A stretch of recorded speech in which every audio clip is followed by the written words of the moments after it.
I've put together approximately 35, maybe 37 videotapes, and all the information comes from a book dictated to me by God as his righteous servant, a man described in Isaiah 53, and a man described in chapter 11 of Isaiah, the descendant of David, the twig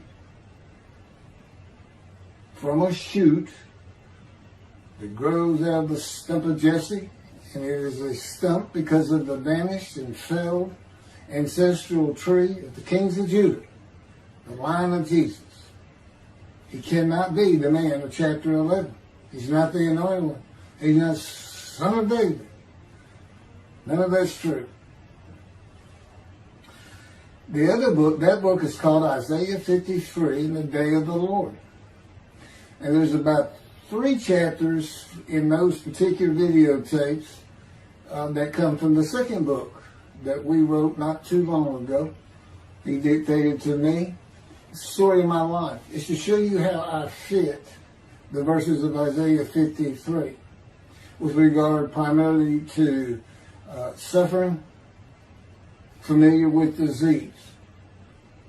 So that would be wounded, and as it turns out, cancer.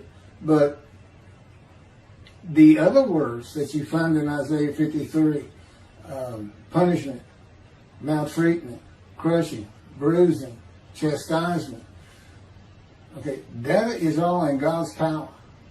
That's all in God's power, all those words.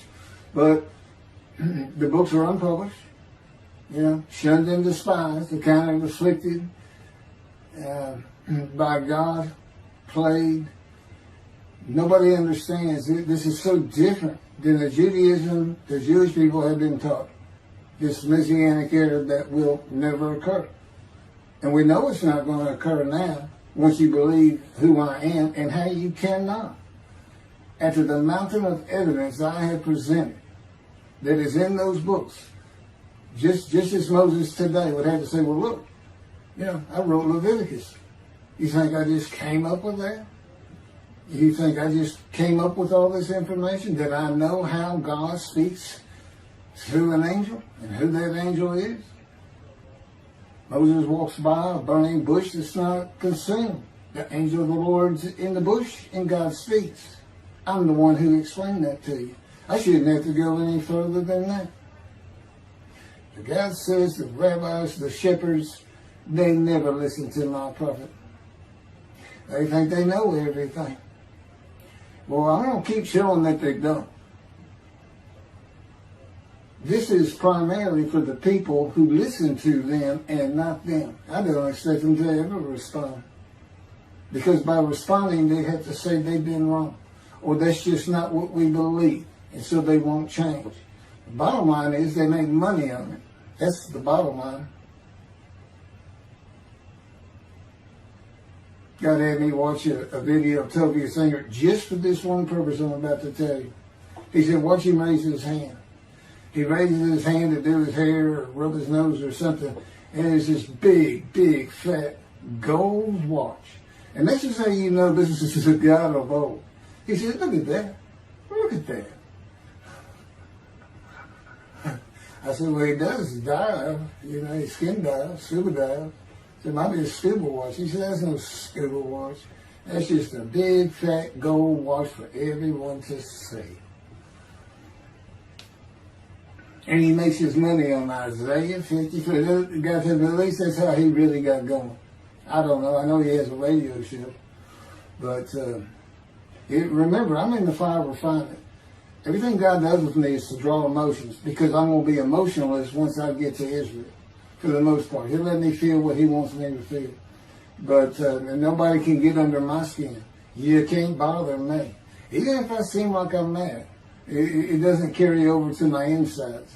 And I don't think about it any more than while I'm, as they would say today, on a rant, getting on somebody. But I bring his reckoning. I laugh. I tell him, you know what I am, don't you, guys? He said, I know you're a lot of things. I said, no. I'm the reckoning, and I am the wrath. That's what I am. He laughed. Holy Spirit laughed. That's what, yeah. I said, you know, righteous servant, David the shepherd, Elijah, prophet like Moses. You know, I like wrath. What's his name? Wrath. What does he do? He brings a reckoning. But anyway, I'm going to go through these early years of mine before God spoke to me. It's chapters 1 through 6. Chapter 7 is God speaks to an atheist, and I've already videotaped that. Walking with God, and something on visions and visuals. So the first chapter, this is what he told me to write down birth and tragedy. I was born in Bryan College Station, Texas on February. It's just in from the Holy Spirit, yes. Like you couldn't ask me before I started. Yes. Oh, this is only for the people who come to believe in me. I don't expect anybody who's been viewing these materials and, you know, nobody's really subscribing, a handful, to be believed. Again, I can't imagine. I don't know what you people want. I don't know who you think's going to come to do something different. How are you going to know who David is? I mean, according to Judaism, there is no description of him. How are you going to know who he is? All this being presented, and I know Jewish people have seen it, only 60% of the views are coming from the United States. Now, I don't know that means 40% is coming from Israel. Probably not. You got Canada, that's be a big follower on my WordPress site. And really just all the countries of the world at one time or another have looked at some of this information as I wrote my blog, and the blogs became chapters. But I'm assuming some Jews have heard of what some man is saying he is Moshiach, and they're watching. Well, this is for those who come to believe. The people who want to be the witnesses, the many made righteous. By my knowledge, by the things I can tell you that God would have me say to you. So, you know, this might be bored to tears with others, but it does show suffering, pain, and emotional pain, my background, and just who I am. Not just some kook out here. You know, people say, well, he's hearing voices. Listen, I was a lawyer, and I didn't even do criminal law. I've seen some of these people who hear voices. I promise you. You know that's a person who should be hearing voices when you just see them and watch them for a couple of minutes. That's not me. Excuse me. Okay, I was born in Bryan College Station, Texas on February 21st, 1957. And that's interesting because that's the year the first satellite went up. Russia sent up Sputnik, which was really 3 different satellites, and altogether they were called Sputnik. That is considered the dawning of the age of the internet. Now, I've asked God, how did you select me? How did I be blessed with this and learning all these things with this crazy life that I've had? And but he won't answer me. He's gone poker. This poker guy, he's not going to talk. He's not going to change expressions or anything, or me getting an impression that he is. And so I tried to come up with it on my own, and that is where I started. I said, because I know how important the internet is to this. It's the only way to get things worldwide in. And all the teachings that have come through it. I didn't know, you know, I'm 63. I'm not like the young people who can just text messages without looking at, looking at the phone and all that. But he's taught me everything. He taught me how to set up Facebook, Twitter, you name it. He would just say, go to your computer, do this, do that. Commanded and directed to become very good at the computer and, of course, word processing. I'm a regular secretary, except I still henpeck with one finger. I used to. But God says I should show you, I have perfect use of this disfigured right arm. It just doesn't have muscle in it, and my shoulder's shorty. Anyway, I was born in Bryan College, and that's what Texas A&M University is. And my dad was attending Texas A&M when I was born. I graduated from there 22 years later, which is a story in and of itself. So I was born premature in the 7th month of my mom's pregnancy. I was born in February, and there were many complications. My parents were told I would not make it through the night, and they should just take me home. Mind you, this is 63 years ago. The biggest problem was that my insides had not fully formed, and it was impossible for me to take milk. Mammy, my great-grandmother, told my parents, boil rice. Feed him the rice water. It's got all kinds of nutrients and minerals in it. Dad says he threw out a mountain of rice those first few months. And it would not be my last encounter with death. So my dad graduated and we moved to Metairie, Louisiana. And his first job is an oil and gas geologist. He looks for oil and tries to sell deals to people who can raise money to drill. He gets money up front and a percentage of production once they get their money back. That's what he's done his whole life. And I became, as a lawyer, I became board certified specialist in oil, gas, and mineral law because I had found it so interesting. As a young boy, I became interested. But he rarely had time for us. The other part, I said, okay, well, I was born when the dawning of the internet, so he's got a selection process for 57. And I come from a dysfunctional family. Lots of drinkers, lots of fighters. And on my mom, her grandfather committed suicide. It's tragedy. Earth and tragedy. In the Great Depression, he lost everything. He owned land in what is now downtown Dallas. But then when she was about 4 or 5, her mother went down to the market square in Crockett, Texas, small East Texas town. Everybody has their courthouse in the center of town, and there's streets on either side with stores. She went to the hardware store and purchased rat poison. She hadn't gotten hardly out the door when she opened it and took it herself. Died right there on Main Street in the middle of the day in a little small town. I don't know how long that would have been. My mom's 85 or 6. She was 4 or 5. Almost 80 years ago. So I'm sure it was quite an event. And her dad took her and her sister's about 2 years older, to Metairie, and not Metairie, to someplace in Louisiana. But could have been Baton Rouge. And her father became a elevator operator. And you can still find this in Houston when I was at law school. I went to law school downtown Houston, but South Texas College of Law. And at the courthouse, they would have somebody sitting in there on a little stool and with a lever and take you up or down, take everybody up or down. With all the lawyers coming in for the court cases, it was packed. I'm sure they've done away with it by now. But that's what he did. And they found him one day or night. He had taken out a pistol, he shot himself in the head and killed himself. So now she had suicides on both sides of the family. And her father's brother took the 2 girls in. He actually adopted them. And she was about 10 or so, I believe. She's with him out in some shack in East Texas. And, there's not even phone in this place. And he took a shotgun. And I'm sure he'd been drinking there all known for it. And blew his head off right in front of her.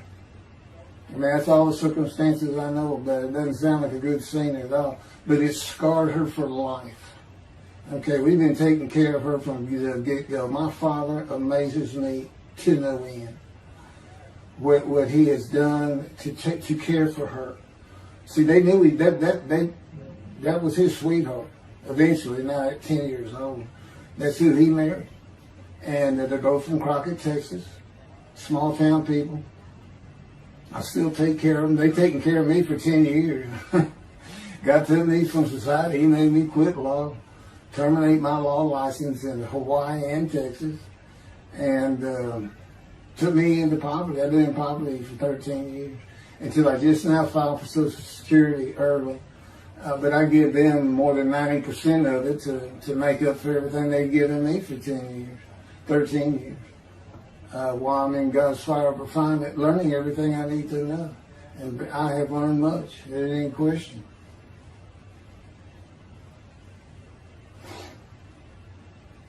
So anyway, there's 3 suicides. There's 4 suicides right there. So it's a family of tragedy.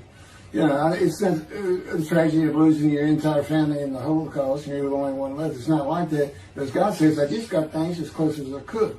He says, I touched you in the womb to disfigure you, really for just one reason. Well, 2 reasons. One, it makes you identifiable. But it was so people would pick on you. I wanted people picking on you because that's what happens to young Jewish boys. Just for being Jewish. Just for having a disfigurement. People will pick on you. I told him since, I don't even really recall many people saying anything to me. He said, that's because you look like you crawl all over them. They did. And I did. I was always just say something, anything. It's just the way I was just angry inside. And God's taken all that away. But I can still go on a good rant. But, and then my mother in the 60s, young people may not know this, but that's when, you know, the Woodstock and marijuana, LSD, everything started getting big. And at the same time, doctors were just handing out pills left and right. Valiums, painkillers, Percocets, you know, just asking for it. They were writing scripts. And I know today they put a lockdown on that, but she got heavy into it and drunk all the time. I'd have to come home from school and stay with her.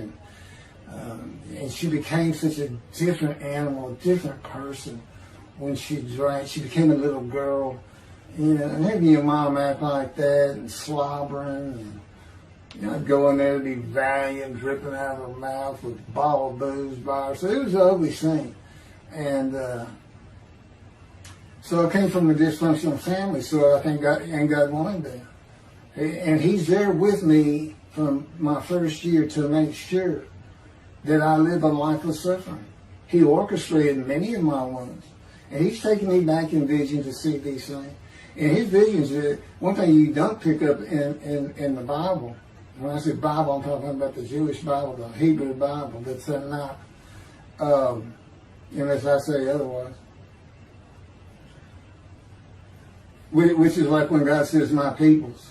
If He just says my peoples, He's talking about the Jewish people, the chosen. I mean, He may say the peoples of Moab, or just by the context, you know, He's referring to another group. But that comes up all the time. So, to add to that, she tried to kill herself a few times. And when I was 10, my dad was at a Texas A&M game in Dallas. And I know it was 1967, so I was 10 years old. Because I'm very familiar with that particular game. It was against Bear Bryant and Alabama Crimson Tide. And he had coached at Texas A&M. So, as you can tell, me and my dad are big Aggie fans and football fans. But I had been assured we'll be able to see those games in Israel. Somehow it might be technically. He said, we'll get it. That's the Holy Spirit. We'll get it. He's so funny. I don't know where my sister and brother were, but I heard some noise and I went down about 1 or 2 in the morning, and our stairs curved and there was a little bay window cut out, and I looked down out into the living room. She's laying newspapers out, and I just sat there watching. I didn't know what to do. And she got down that paper and took out a butcher knife, not a razor blade, a butcher knife, and opened her wrist up. And this happened again years later when I was in high school. She opened her elbow up, and that was god awful. I don't know. But before she bled out, my dad opened that door. I sometimes think she knew he was going to be there soon, would probably save her. But it didn't look good, and I hated myself for not doing something. Maybe that's why I was so angry. Anyway, because I didn't do anything, I just sat there. I couldn't move.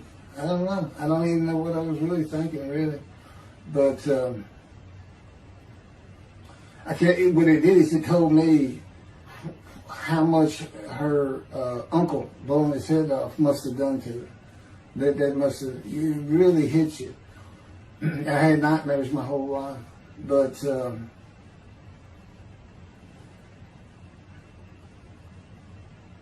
I was 16 when she did the thing with the knife.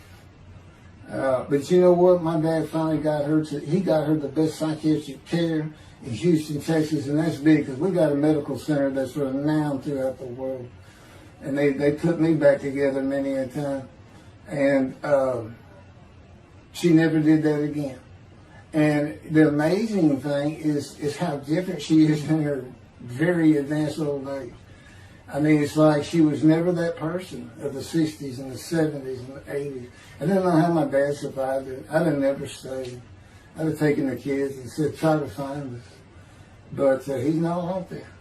I've never seen two people who love each other so much. It's crazy. But anyway, I was married for 20 years and we weren't like that at all. We finally divorced for irreconcilable differences. Okay, my first major surgeries when I was 2 years old. My first surgery. Up above here, I have a scar. I had my first of many surgeries. Been born without my right pectoral muscle, small shoulder, withered arm. And there was some, the movement of my arm was restricted. There was some tissue in here that had to be cut out. So they opened me up and did that. I was born right-handed, but I do everything left-handed, except for light things. Like I shoot a basketball right-handed. I throw a ball right-handed. Darts, things like that. But bowling, I'm left-handed. You know, anything heavy. And I was quite an athlete. If I'd had two good arms, I'd have probably been on scholarship. I was already offered a partial scholarship at a small school for track, even with this bad arm. But I just didn't have the fast start. You got to have two strong arms just pushing out in front of you. But I was some kind of quick and fast. So we moved back to Houston, to a place called West University, a suburb. And this little story, I don't even like telling it, but God tells me I have to. And he had something to do with it, but I'm not going to go into that part of it. So anyway, I had decided when I was in second grade, I was tired of school, didn't want to go anymore. I don't exactly know why, I just know I said, that's it, and I'm not going. Dad came to get me up and take me to school until I'm not going. And it was on. He was going to get me there. It took him about an hour to get me to the car. Fighting and screaming and running around, hiding, getting under bed. You name it, I was doing it. And anyway, he finally gets me to the school, but he's too tired. He wasn't even going to try to get me out of the car by himself. So he get out, and he goes and gets the principal. Now, my dad's about 6'2", but he's real slim. And but he comes out with his principal who's taller than he is, and he's a hefty guy. He's burly. Anyway, so they come and they said, get out of the car. I said, I'm not getting out of the car. I'd already locked the doors. Only the two front doors locked, and it was those locks that you pull up and push down. So my dad used the key, and he popped that lock up, and I slammed it back down. Said, I'm not going to school, I told you.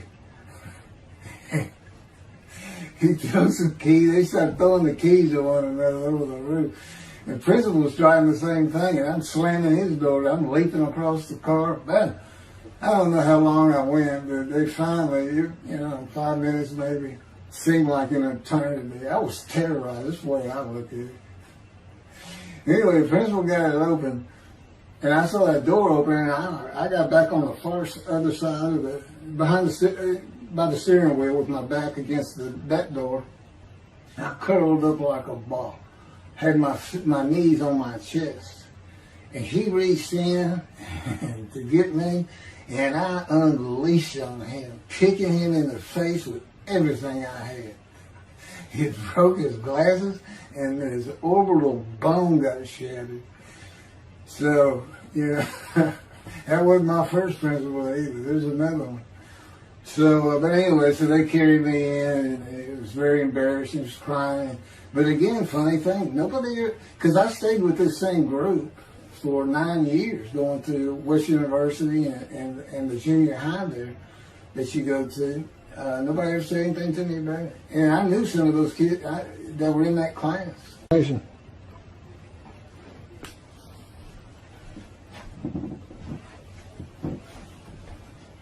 My camera only goes for half an hour. I can see on the screen that I have pointing towards me that when it runs out, I have to turn it off and turn it back on. But anyway, that ended my fight with my first principal.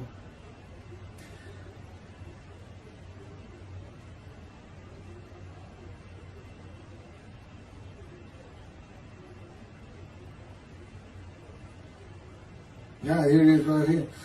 I just got ahead and put these together. In the 10th grade, the principal of the school told me to cut my hair. You know, I had long, blonde, wavy hair, well past my shoulders. Again, this was, I graduated high school in '76, and this has been junior high, so it's in the early '70s, but it felt like the '60s still. And I kept in a ponytail. It was neat. It was a school-wide policy. I think I was one of the last people to cut his hair. I was hiding all the time. I was always on the alert for the teachers that would turn you in. But I went and got it cut. I told the barber right at my collar. Sat there in the chair, cut it right at my collar as I was instructed to do. And then I was commanded to return to the principal's office. And so I presented myself to him. I sat down in the chair in his office, and he gets up, walks behind me, and grabbed me by my hair, back of my head, and jerked my head back fast.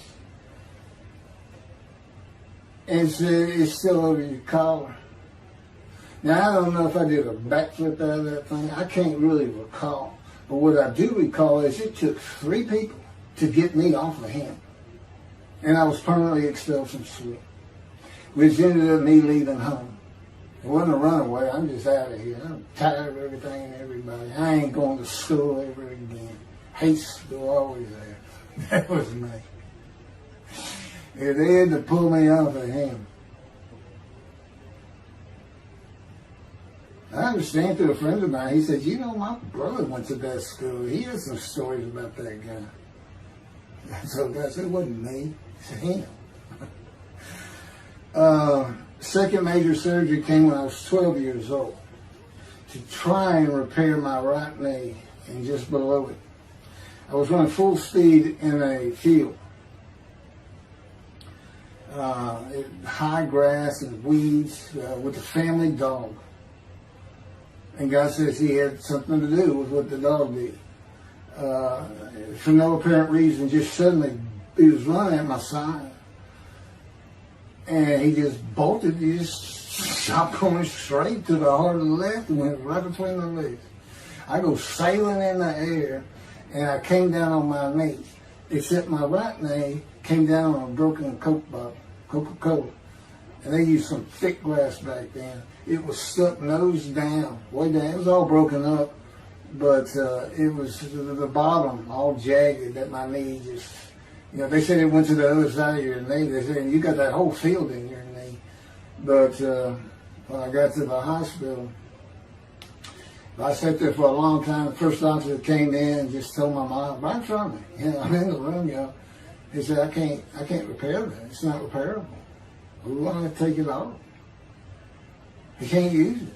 And I already knew that because as I started screaming and yelling for my dad, he finally came back. This field was behind our house. There was a chain link fence, and then the field. And you know, my dad finally heard me. He got over. He saw the blood, and so all of a sudden he's scared to death. I'm going into shock, and he got me to put my arm around his neck, and he said, "Can you walk on it?" And I tried, and it just collapsed. It was useless. It was, you know, it was awful. And then I had to climb over that fence, and my mom was going crazy and screaming and crying. And he had to go take care of her. I'm sitting in his bathroom with my leg all opened up, and I'm just getting sicker and sicker, nauseated, scared. I was a cripple. And but anyway, they get me down to the hospital. And just, like I said, the first doctors were just like, we don't know what to do. And just right then, and God says he knew he was going to be there. This doctor walks by, and my mom recognized me. And she goes, Dr. Kane. And she runs out the door. Well, this is Dr. Kane. Her mammy that I mentioned earlier, in her old age, very old, maybe been in her 90s, I don't know, late 80s, but living with her sister, broke her hip. And this doctor repaired it. This is a long time ago, people. Repaired it, and she actually walked again with a walker. I remember.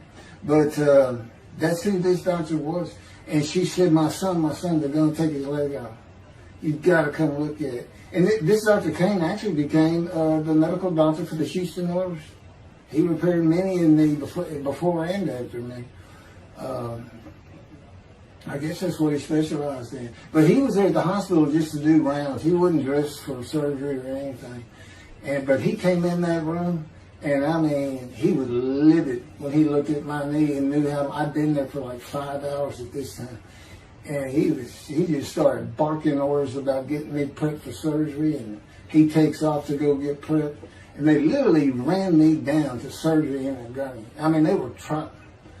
This kind of fear he put in everybody.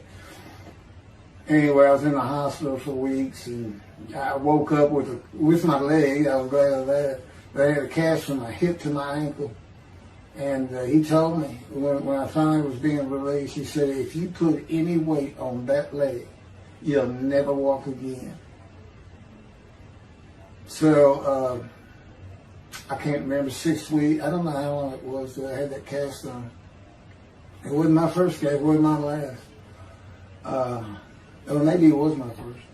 Maybe it wasn't my last. That's another story. We're not getting very far. There's 6 chapters. I'm barely getting through the first one. But what I'll do is I'll just do 6, just like I did with Isaiah 53. I did 6 or 7 videos, 7 I think. But then I joined them all together and put it as one video, the definitive commentary of Isaiah 53, which comes straight from God, by the way. I mean, you can contest what I'm saying all you want, but it makes perfect sense. For the first time, Isaiah 53 is explained. And how did I become the smartest religious Jew in the world who can see that? And what the wounding and the punishment, everything's about, and how it's really, in some ways, a snare for the Gentiles for the day of the Lord. Because he knows he can take me and just decimate any argument they want to put forth. You know, in particular, I'm blemished. I'm the Antichrist. In that I am the exact opposite of Jesus Christ. Okay? He's so smart, he was teaching synagogue at 12. Supposedly he was a perfect, beautiful man. I'm disfigured. You know, I'm not bad looking, but I'm not, I'm not Brad Pitt or anything. Anyway, a sinner, I wasn't a habitual sinner. I was a good person. I was good to other people. I was very compassionate. I said there was already a lot of humble in me. I didn't laud myself and the things I could do over others. Like being the fastest guy on top 5 at school and the fastest in the neighborhood. I didn't brag on myself. But as he took me back through my life and informed me when things were sin, it just seems like I touched on all of it. And if murder in your heart is actually committing that sin, as the Christians say, I don't really go with that, but then there's really not much I've missed. So I'm a sinner. And, Jesus can say, well, I'm a sinner too. I lie. All you got to do is read the scripture in the Gospels. You see where I'm lying. That's easy. And I came from the banished line. I thought I was the man of Isaiah 53. I thought I was going to be exposed to death, but given long life. This is what he would tell you if he was here. He said, but you know what happened? They crucified me. And on the cross, I realized I'm not that man. This isn't exposure to death. This looks like a sure thing. Father, Father, Father, why have you forsaken me? That's Jesus Christ saying, I'm not the man of Isaiah 53, and I just figured it out. That's what that is. I ask God sometimes, you sure you didn't have that written? Why on earth would they write that down? At least forget about it. We people just thinking me. But that's what it's about, Christians. They got their way. They can explain that being counted a sinner means he got crucified with the sinner beside him being crucified on each side, left and right. So there's three of them, so he's counted a sinner. Okay. You know, it's supposed to be descriptive. It's supposed to be able to find the person too. You might tell Judaism the same thing. You know, this is to find somebody. It's not the people of Israel. They're all kinds of people. Now, we're looking for a guy, so God can have a Moses. Why? We have a new covenant. Why? It's the day of the Lord. Why? Jeremiah says so. That's why. It's so easy. The lamb blooms again. Okay, and he's coming to covenant friendship with the temple. So the lamb blooms again at a time when there's no temple. Jerusalem's going to be rebuilt. It's a metropolitan today. This is no Jerusalem of antiquity. The old city might be too big. And I'll make a new covenant with you. I'm going to forgive all your sins and remember them no more. That will cause Torah to be written on your heart. It's a metaphor. When did he do this before? Oh, that's right. Assyrian Babylon exiles. Isaiah was right before. God said, I forgive your sins, remember them no more. They became a holy seed. What did they do? They built the second temple. What are we missing? The third temple. This is so easy. So it is the day of the Lord. There ain't any question of that. I'm just telling you it started with the Russians. Sending us Sputnik. Those little Russians. And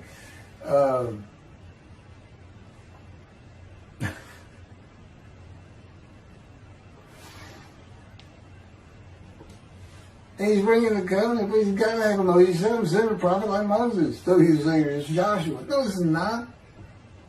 Come to him today, the day of the Lord. And guess what? He gives us a description of him. He knows this is a time of secularism, reliance on science and medicine and doctors. And you got so many more people who the only book out there is not the Hebrew Bible. There's a lot more books than that. You know, there's all kinds of distractions, television, cell phones, computers. You know, back then, you know, we just sat around and said, what do you think God's done? I don't know. Wish he'd send some rain. You know, it was just, I said it's easier to get them back then. But here it is. It's here. And God said, you see why I put shunned and despised in there? Because for a while I said, God, you know, this is before we really got the books done and everything. I said, I'm just sitting in a room. I can't really tell anybody shunned and despised in there. Counting me plagued, afflicted, and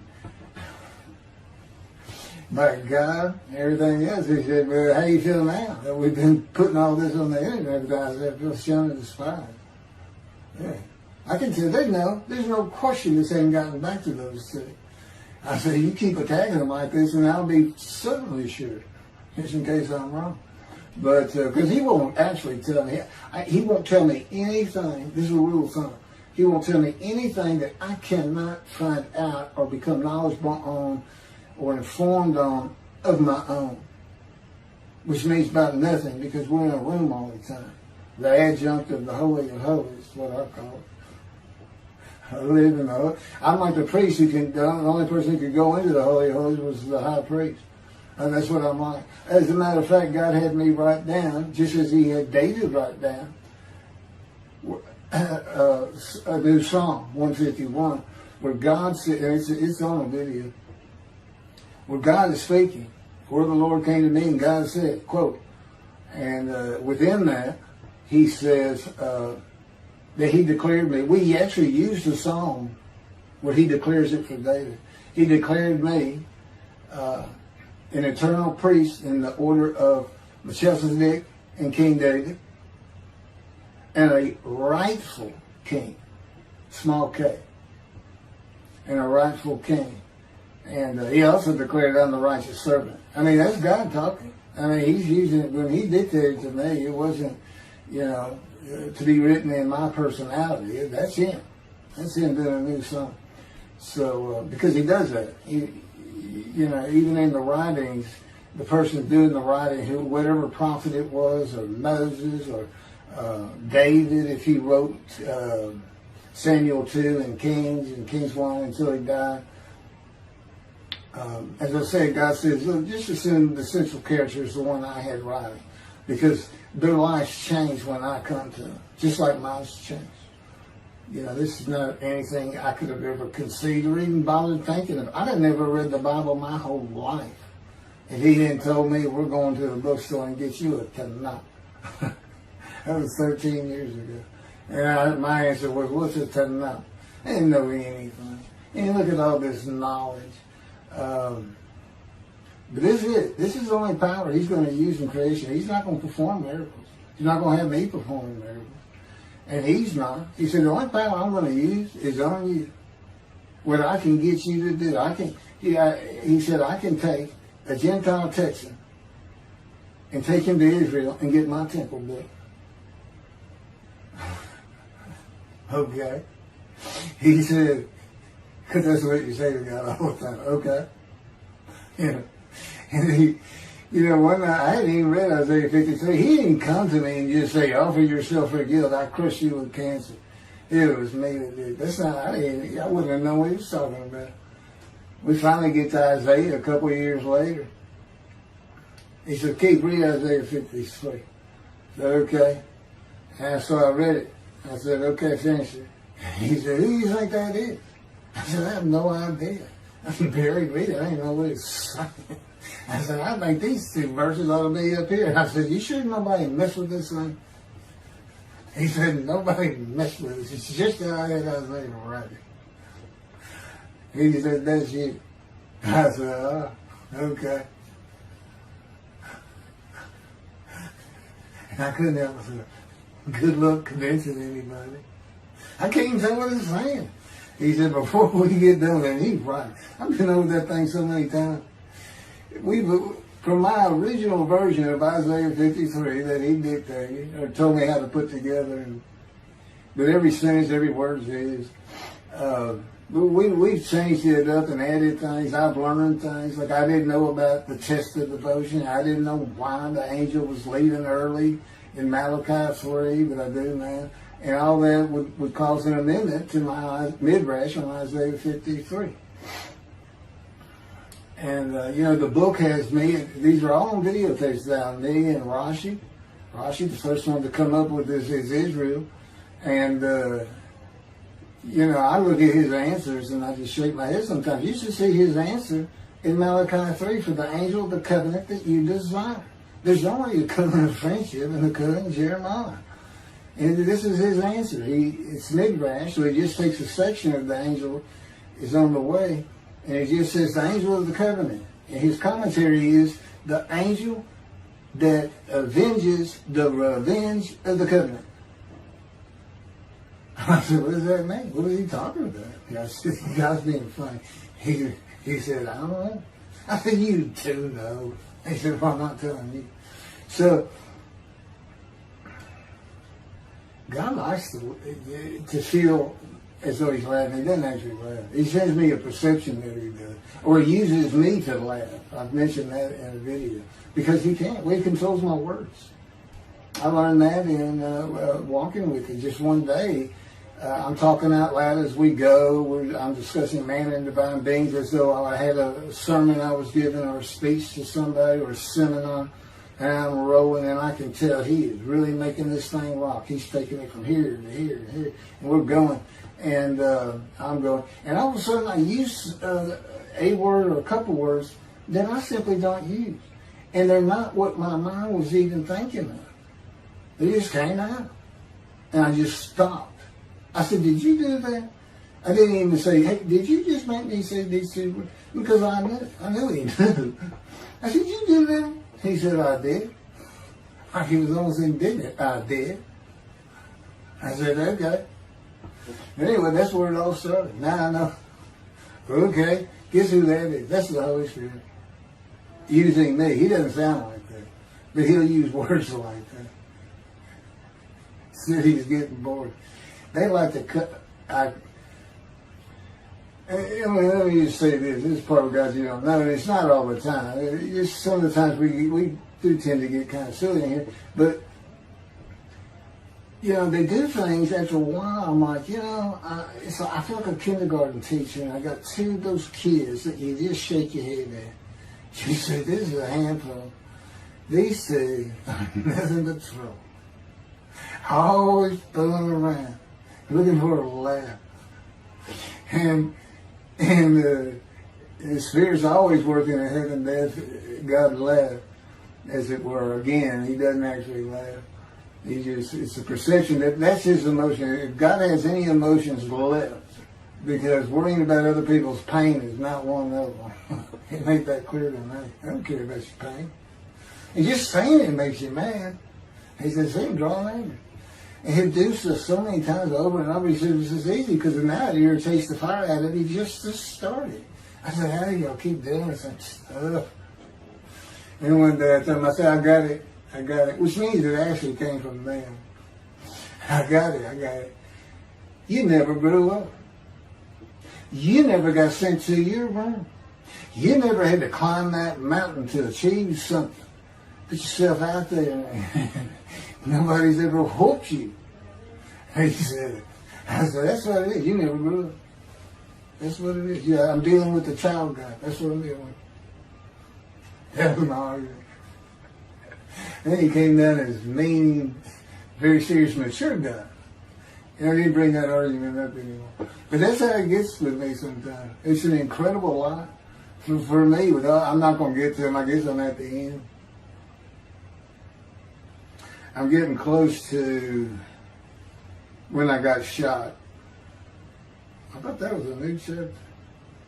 Oh, it's not. Well, I'm going to pick, this is getting long. And anything over half an hour, we try to stop. Now, my Isaiah 53 is 5 hours. But, you have to watch it all at one time, of course. He doesn't hardly let me watch it. Yeah, I don't even watch them before they get posted. He said, no, you watch it later. Because it comes on my TV that he got me. And I didn't know at the time it was going to be, that he was serious about doing videos. And I certainly didn't know about making it a backdrop. He decides everything. He tells me when to eat, when to get up. I don't sleep hardly at all, 2 or 3 hours a night, and sometimes less, and take a half hour nap sometimes. But I found out I feel fresh. I don't need that much sleep. He said, well, you're not really doing anything. Why do you need a lot of sleep? And see, that used to make me mad. Now I just laugh at it. Thank you very much for listening. I'll pick this back up on another video, and eventually I'll put these first 6 chapters, just like I did Isaiah 53, because it's a book that he dictated to me. I can't get it published. I'm going to put it on YouTube. That's why I'm reading it. And as I said, if you don't want to listen to it, don't listen to it. But the information that's in these books and in those videos is, that's my proof. And quite frankly, God says, if that's not enough for them, well, that's just too bad. Utter destruction is what they end up getting. They better learn how to listen to the prophet. See, it's no different than the people back then. You'll say, well, why didn't they listen to Isaiah? Why didn't they listen to Ezekiel? Why didn't they? They laughed at Ezekiel. That's what Rashi says in his commentary. I didn't know it was laughing at him, but they just ignored him. Everybody thinks they know it. But in any event, I do know there's one chapter we haven't put in there, and that is recognizing a prophet in a time. It says Moses vouched for Joshua so he didn't have to be tested. Now, the problem with all that is, and I think why about hadn't had to put it on video, is that they're looking for a seer, somebody who can see the future. But see, that's antiquity. I mean, that's not what you're looking for today. Moses wasn't a seer.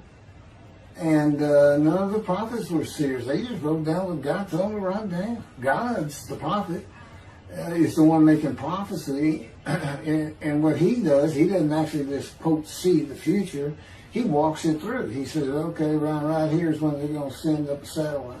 This is where humanity will be at that time. He can walk it through in his mind. As I mentioned, his eyes, he doesn't have them. It's just his absolute knowledge of all things. He can form a picture of this brain. Me, it's in here. He knows every atom of my body. And it's like he does a vision for himself, a visualization. That's what I call when they put pictures in my mind. He says, and he puts it into the spirit's mind. And they're both within me. You know, the big cloud that just came down. If you're sitting in a room with me, it envelops you. But it engulfs me, it goes through me. My little spirit cloud becomes part of the big cloud. That's why God is in his spirit. Here's the elements of spirit, here's the elements of God's presence, his mind. Two clouds, they just come together, they can be together. Okay, but God's still one. He created the other cloud. And then in this room, filled with them, my little spirit is like a little cloud that just came in and part of it. That's who I am. That's a man in divine being. Okay? No, it's like nobody's really expecting it. Well, maybe it's because you didn't know these things. And now they want, I get the feeling shunned. Shunned means I'm not looking at that. It sounds like a kook.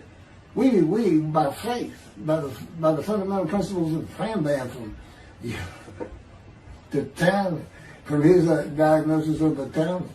Why don't you do your own? Why don't you throw the Talmud out and learn some new stuff? Why don't you get out of antiquity? Every religion has an end times like that. Every religion ends up with utopia for its people. Everybody. Well, don't be like everybody. You're the Jews. Throw that out. Let's get practical. Let's have God in our midst again, in that man like he was in Moses. Let's point at him and tell the Christians that is the man of Isaiah 53. Here's what it's about. God says he's coming back. He told us we're not waiting on him like you. And he said when he was coming back, he false prophesied 5 times. He ain't coming back. He wasn't who he thought he was. He told us on the cross. I'm not the man of Isaiah 53. He tells us. What else was he doing? Why did you forsake me? I'm about to die. What do you think he's talking about? What do you think he's thinking about? You're not supposed to die. He thinks he's the man of Isaiah 53. So do they. It's just mind-boggling because I'm the man. And there's nothing about me that says Jesus Christ. Nothing. You should hear me cuss God. I cussed him trying to die. I begged for death 1,000 times. He said, it's not been 1,000 times. I said, it's been hundreds. He said, well, that's true. You have cursed me more than any man in the history of mankind. And he said, and you did it face to face. And I said, you shouldn't make me so mad. He laughed, y'all. He laughed. Without cussing him, he did make some mad. And oh, you're kidding, that story? He gave me his perspective. This is how he did it. He said, Keith, imagine you created ants. And ants are living beings. In other words, they can think and they have emotion. Okay, you get a great big ant farm over here in your room. Okay, you decide you're going to get one ant to get all the other ants to do stuff. But you got to get him ready. And you get him ready the way I'm getting you ready. Now, he's mad at you. Right? I said, yes. Yes.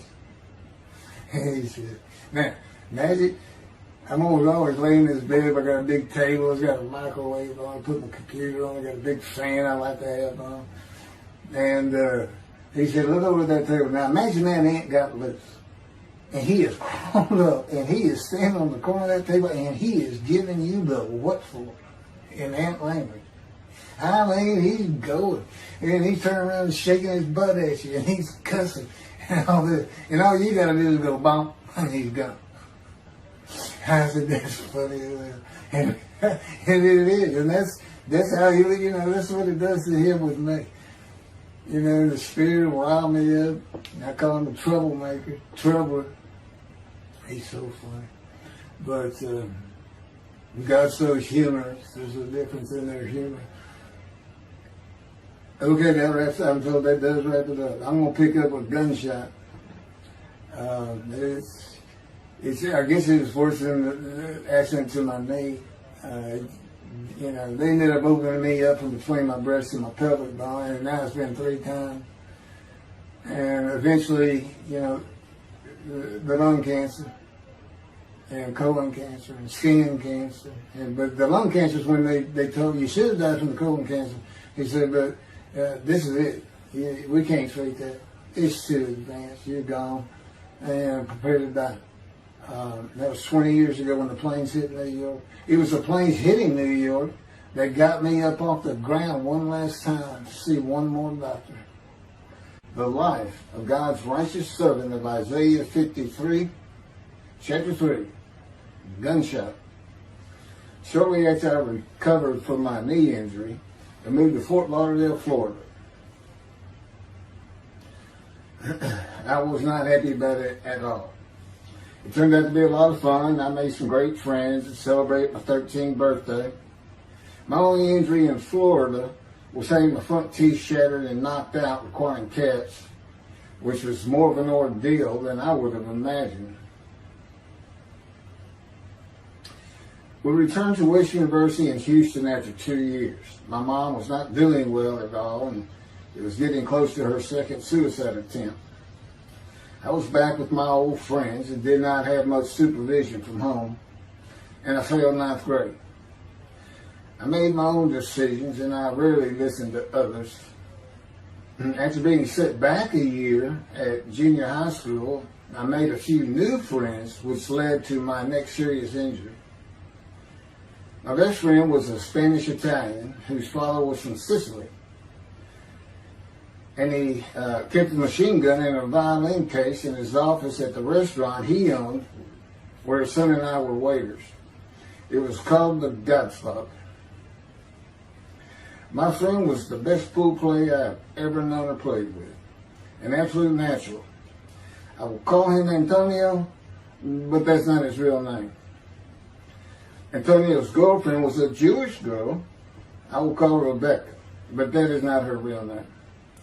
Antonio was a Catholic Christian. Rebecca did not practice Judaism, and Antonio did not go to church.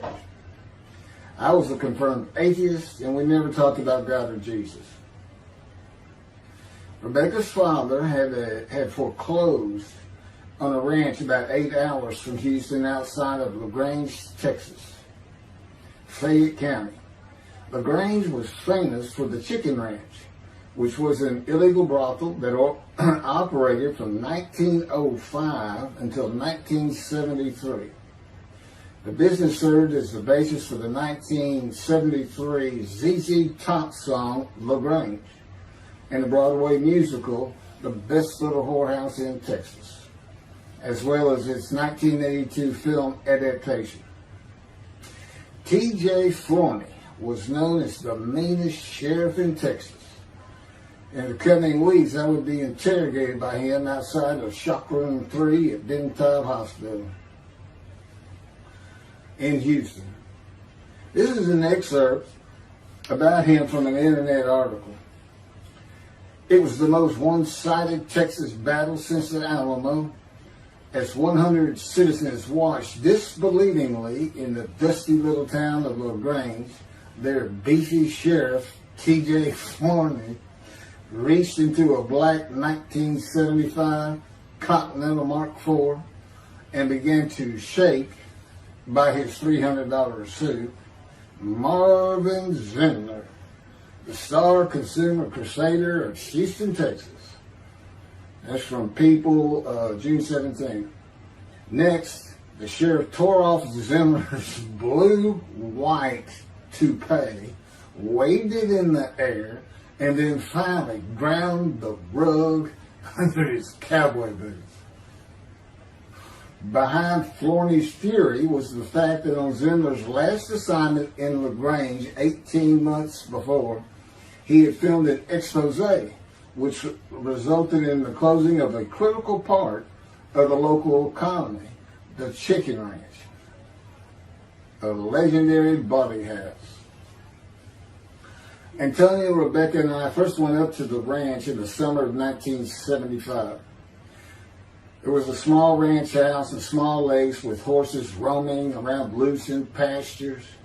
We decided it'd be fun to try and catch one of those horses and go riding. The next time I went to the ranch house was in Rebecca's father's Mercedes-Benz. Two-door convertible Mercedes-Benz. I sat on the hood of that Benz with a lariat while she tore through fields trying to run down a horse for me to rope. The horses could turn too fast, and we never got close enough for me to rope one. What we could and did do on the next trip was bring guns.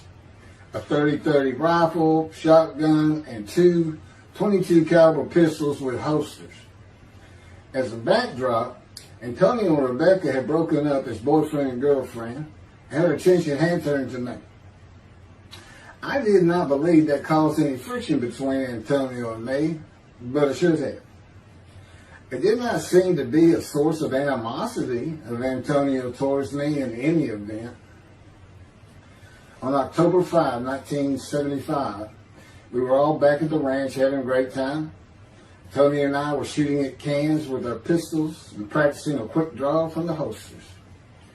We were standing shoulder to shoulder, about 3 feet apart, and he was a little forward of me. Rebecca came up behind us, between us, and said she wanted to shoot. Antonio passed his gun to her, and it fired when it was going by me. The bullet went on a straight line through my bladder, intestines, and colon from the front right and lodged in the back of my left buttock in my backside. I could see the trajectory in my mind. I fell to the ground, and Antonio fell on top of me, rolling me over and over. I think he was looking for an exit of the bullet. I told him to get me to a car and get to a hospital. Felt like Babe Ruth had swung a bat up between my legs. I never once thought of God. On a big ranch, there are several gates for different sections of land and different purposes, usually with chains and a lock. When we got to the first one, I told Antonio, drive through it. I told him to ram it. I knew I was dying, and all I could think of was, you have got to hurry. I didn't panic, but I had never been so afraid and had never felt fear like that again to this day. Sometimes I think I have forgiven Antonio for accidentally shooting me, but I have not and cannot forgive him for stopping at those gates. I'm still mad about it. I was seriously angry at him. We got to the LaGrange Hospital before noon on a Sunday. They had to call the doctor to come in. I asked the nurse for something for pain, and she told me my vital signs were too low. That if she gave me a shot of morphine, I'd drop dead right there. It would kill me. No pain medication. The doctor came and looked at me and said there was nothing they could do there. He told me they were getting an ambulance to take me to Houston, Bentob Hospital, where they operated on gunshot victims all weekend long and do to this day. It's a trauma hospital. Many young doctors from Baylor University, all around the state. It's the high desirable place to be because you're cutting all. If you want to be a surgeon, you're cutting all day long. I knew one thing with a certainty. I could not pass out or fall asleep. If I did, I would not come back. In an ambulance, I talked to two fellas that were tending to me, as much as anything to stay awake. I asked them such things as what it was like to be married, graduate high school, have a career job, but my mind repeated over and over, you have got to hurry. We arrived at dusk. This happened before noon when I got shot, so now it's getting dark. When the ambulance opened, my brother jumped in to help. My mom was standing by the entrance to the shock rooms in her fur coat. She later told me that since Bentob was a public hospital, it might help if they thought we had money. I didn't see my dad, but my sister told me later, the whole way to the hospital, all he could say was, to God, please don't take my boy from me. I had stayed awake for some 6 to 8 hours in awful pain. They took me to shop room 3. It was filled with people giving orders and very loud. On the table, the nurse told me she had to put her finger in my bottom, which embarrassed me. And I raised up like a sit-up and saw nothing but blood rushing from my bottom onto the table. You have to hurry is all I could say.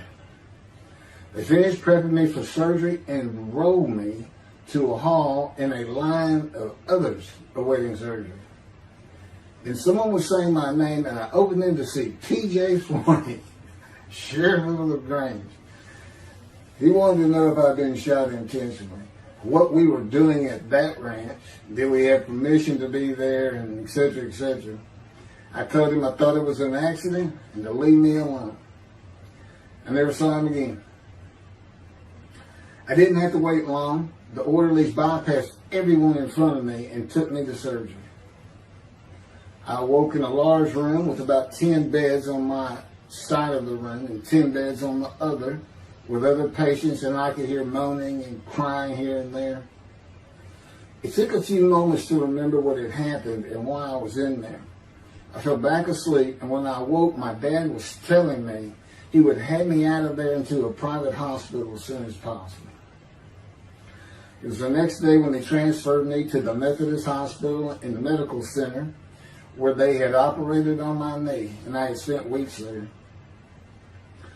I had a hose with a bag coming from my bladder and a colostomy, an opening called the stoma, which is your intestine on the outside of your abdomen, with a bag over it for going to the bathroom. I was out of danger from dying, but still very weak, and I needed to gain some weight. The track team was already getting together, running distance and cross-country workouts provided by the coach, preparing for track meets in the following school semester. I lived about a half mile from the high school. The day I got home, I walked to look at the track. It did not seem possible I could get back in shape. I was afraid to cross the roads to the school. I could not even trot to get out of the way if a car came my way.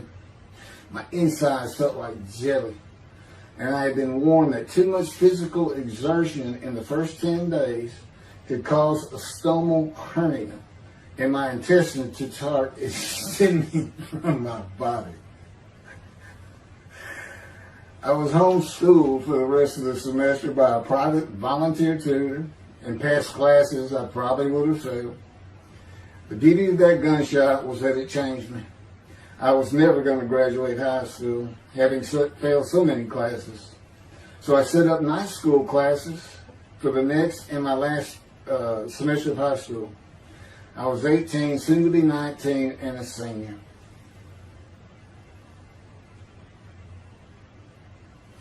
Chapter 4, College and Law School. Before the summer of 1975, one of my best friends on the track team, who threw the discus and shot put in field events and was a senior, told me he wanted to do something big the coming summer before starting college at Louisiana State University, LSU. I was only a junior and I had no plans for the summer. He mentioned this to me, and I began thinking about how long it had been since I had been to Colorado. My father, who had really good years and many so-so years, depending on how the oil and gas industry was doing. And when I was in junior high school, he had sold some prospects that completed a few wells and had purchased a condominium in Pagosa Springs near Durango, Colorado. My friend's name was Keith Miller, and I called him Miller. He had given me the name of Say Babe. At one of our night track meets, I was running the 330-yard low hurdles, and the last turn was behind bleachers where the officials lost sight of us for a few moments. A runner to my left veered out of his lane into mine and took my hurdle, and I had to slow down and go around it, yelling, "Hey man, that's my hurdle." I wasn't happy. I do not remember how Miller knew what I had yelled, but he was probably on the football field inside the track working on shot putting discus, watching me run and hurting me. I did not really know him very well at this time, other than he was a popular senior who knew everyone, in stark contrast to me. On the following Monday, I was walking down the halls between classes, and coming in the other direction was Miller, though I did not see him. Then as he was passing me, in a loud voice, loud enough for everyone in the entire hall to hear, I hear, "Say, babe, that's my hurt." Hence, say, babe. That began a really good and fun friendship, and I got to know the class I should have been in if I had not failed ninth grade. And because I was Miller's friend, I was immediately accepted by anyone he introduced me to. I found out about 40 years later on Facebook. I looked him up and we friended, that he's Jewish, and particularly because of his brother. He's got an older brother, and they look just alike. Live up in Oregon. But I did not know that. It's not something we ever talked about. Just didn't think about it. I'm sure he wasn't observant at the time. I told Miller about my dad's condo and suggested we plan a trip up there, backpacking the Womanichi wilderness of the San Juan National Forest. I had hiked there while in junior high school with a friend and his little brother. I had a driver's license in my second year in the ninth grade. The prominent 13,000-foot peak is 10.7 miles from the town of Silverton, which began as a silver mining camp in 1873, and that is where I plan to take Miller.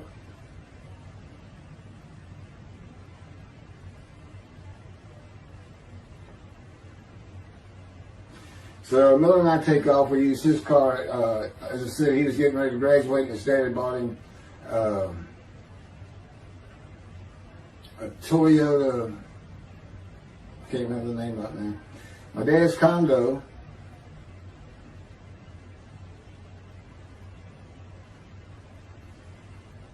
was about 60 miles from Durango, where a train depot is located that runs a train through the Womanichi Wilderness to Silverton. The train is an authentic, narrow-gauge, steam-powered, coal-fired, scenic railroad train ranked one of the top 10 scenic railroads in the world. It's something else. It stops twice in the same places to let off and pick up hikers and backpackers in the Animas Canyon of the Womanichi. At top speed of 18 miles per hour, it takes the train 3.5 hours to travel the 45 miles from Durango to Silverton. Now here it is. Miller had a new Toyota Celica.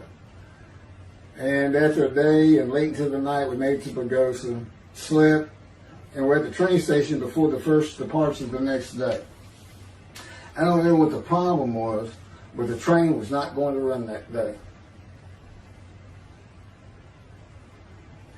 So we couldn't get to where I wanted to take him. It's just too far.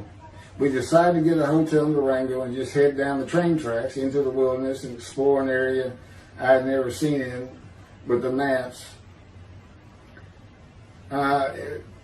We got lost. And at one point we decided, let's just put these backpacks down and you go that way and I'll go this way. Well, we did that. We met back up and then we couldn't find a backpack. And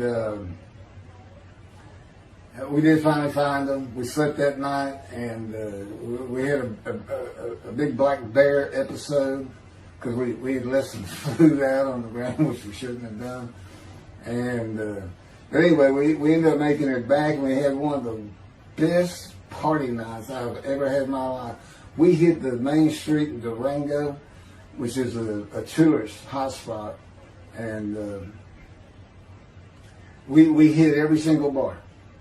You could drink at 18 back then. It wasn't 21 as it is today.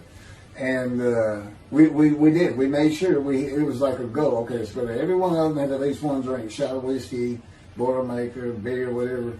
I can't really recall other than I knew I had been drinking the night before when I woke up. But we did. We hit both sides of the street. I don't know how long it took us and how many drinks we had, but we just had a lot of fun.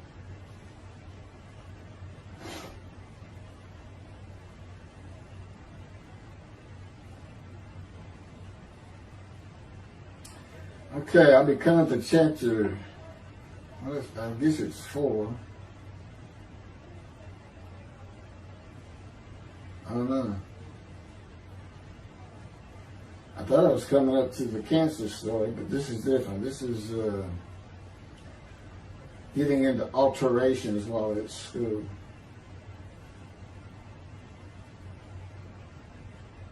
So anyway, I was shot on October 5, 1975, and by early December, so it was October 5, and then in early December, I had surgery again to put my intestines back together, which was, it was dicey. They kept telling me, we don't know if we can reattach.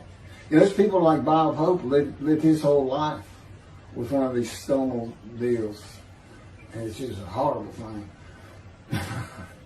It was successful. They put it back together, and they removed my bladder tube.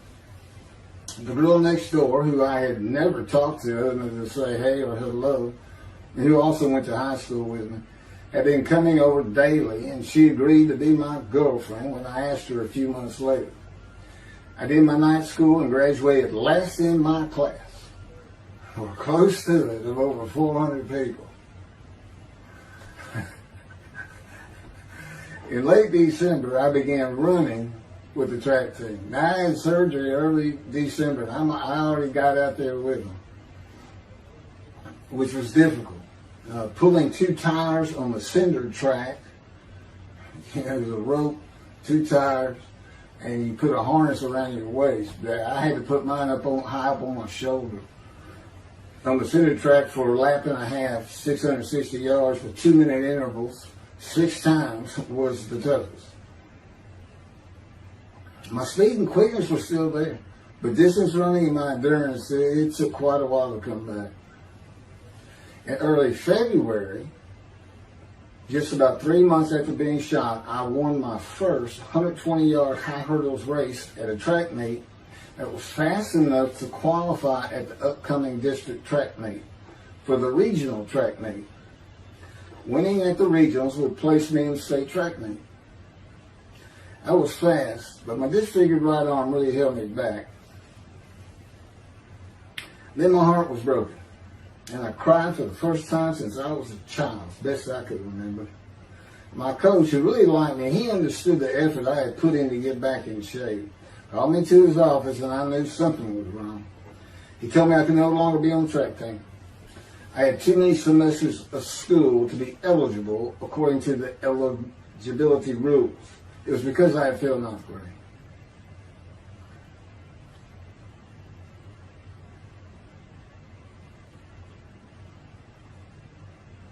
And of course, I had no one to blame but myself. Skipping school all the time, just not trying or caring about learning was why I failed. I was not lacking in intelligence and common sense, as many people thought of me. I could and often did read a complete science fiction paperback book during the school day. One day. I get them from my brother. I just sat in the back of each class and read my book, and the teachers always left me alone. I also was suspended from school a couple of times for fighting. First fight was in the gym in the bleachers with the principal on the floor telling us the do's and don'ts for the second semester of the 10th grade. This is 2 years before I was shot. I found out he already knew me by name, and I had never talked to him. The second fight was with the same guy, but this time we took it across the street from the school. He had about 10 of his friends, and I, being pretty much a loner, I had none. They were African American, bused into school from neighborhoods far away. And I just didn't understand them, or know why they even talked to me with words I did not get, like word, or say, man, can I hold $1?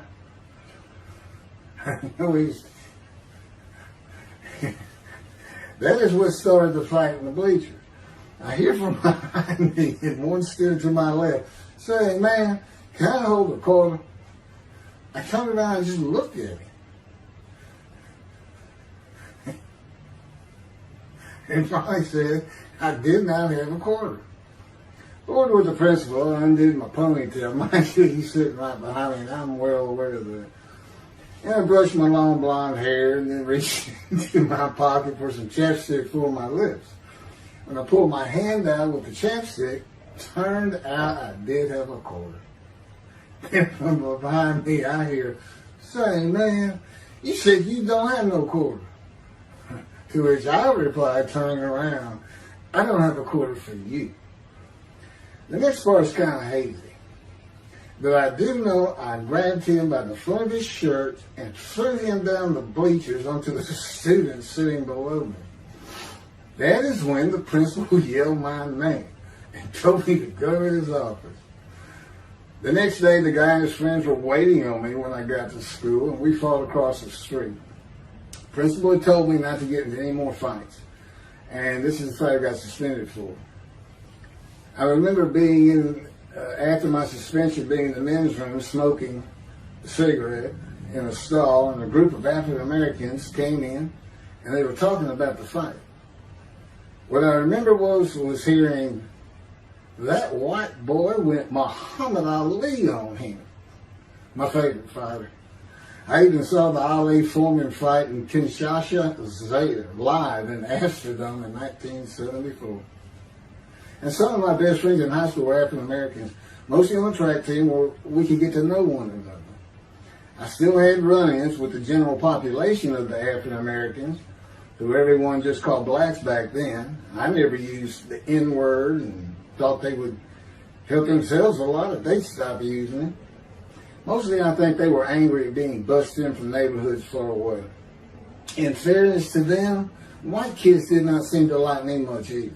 So, yeah, I looked young even for my young age, and with my long hair, about 6 to 8 inches past my collar, I looked kind of girlish, and many people said that to me. One day a friend of mine told me what it was to him. You never smile and seem to be very angry, like if someone looks at you crossways, you're going to come after them, daring them to say something, like you want to fight. My next suspension for fighting began in middle shop, and it was all my fault. There's not a big deal to that.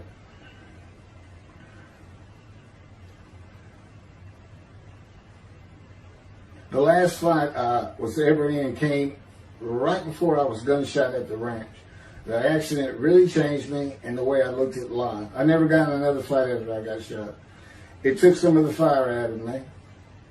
My longtime friend from junior high school and I were at Memorial Park at night and walked down a train track that ran through the woods, away from the streets and recreation areas. We went to the center of a long railroad trestle bridge that ran over a bayou to wait for a train to round the corner from either direction on a single track. When a train would round the corner, we had to run and jump off the trestle after clearing the bayou. We were drinking beer. As we were sitting, we started talking about the price of gas at 44 cents a gallon in 1975. Anyway, the trains weren't running. We got up to leave, and as we're walking down the steps, he said something about my father and about how to find oil and gas. And I turned around and just hit him with everything I had, with my right arm. And I realized what a stupid thing to do. I called him the Big Sweet. He's huge Norwegian. His hair was white and long and longer than mine. His hand was the size.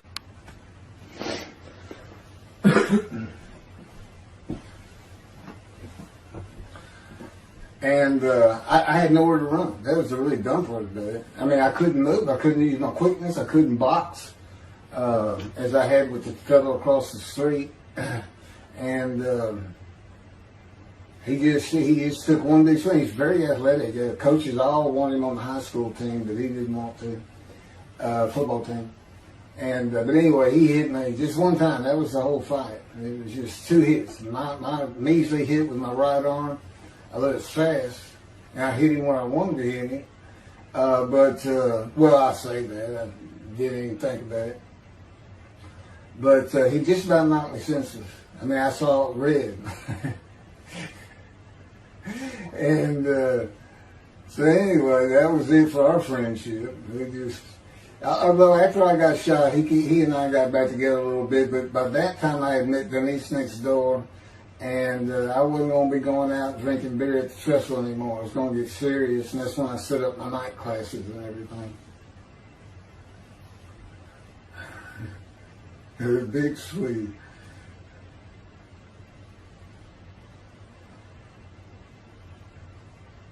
After the gunshot, I stopped seeing old friends, including Antonio and the big Swede, and spent all my time with Denise from next door. I knew I wanted to be someone who succeeded in life.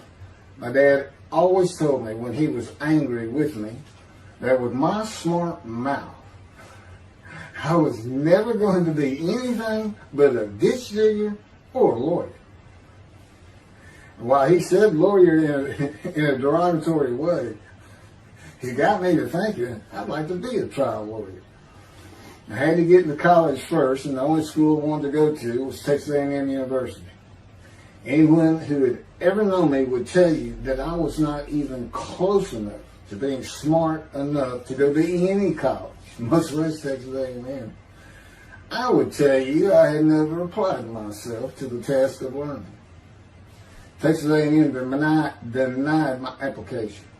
I called them and pleaded and argued, and finally admissions said that if I came for the summer semester of 4 classes and maintained a B average with no fails, they'd let me in.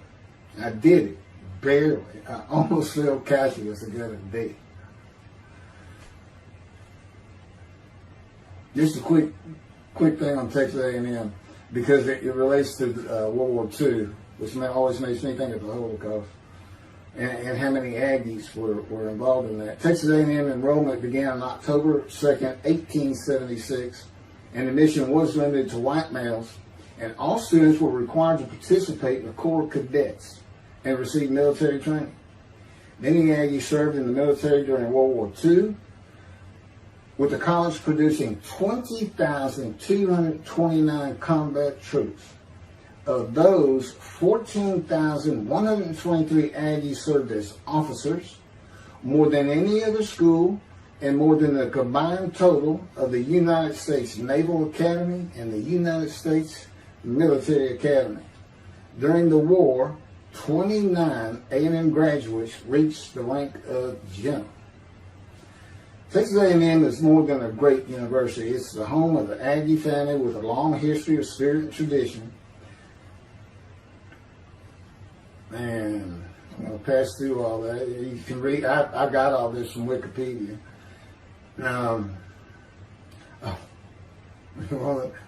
Like Notre Dame, it's a school full of tradition, especially notable at football games and in campus life, drinking beer at the Dixie Chicken. I had a good friend in what is now the Volunteer Corps of Cadets, and we've been shooting pool and drinking beer all night on the weekend, and finally left sometime after midnight. I walked my friend back to the quad, Corps Cadet Quad, a large open area where people could gather, surrounded on 4 sides by dorms for cadets only. And I dropped him off at his room. Before he shut the door, he looked at me, and not for the first time, said, "Want to race?" He's fast. We race many times. I said, yeah. Of course, we're pretty much, we've had a lot of beer. I said, yes. And he went to the end of the hall and took off at the other end of the hall. He was fast, but I was pulling away with just a few yards to go and hit the wall before I could stop and busted my chin open. Blood's pouring out everywhere. People opening doors. Look, that's what the little guy did to the taller guy. I also sprained my ankle. These are my injuries at Texas A&M. I also sprained an ankle so severely playing basketball with football players that I was in a cast for 6 weeks. Those were my only injuries in the 3 years at A&M. It was the gunshot that changed me, everything in my life. I married Denise when I graduated from A&M in '79, just 3 years after graduating high school.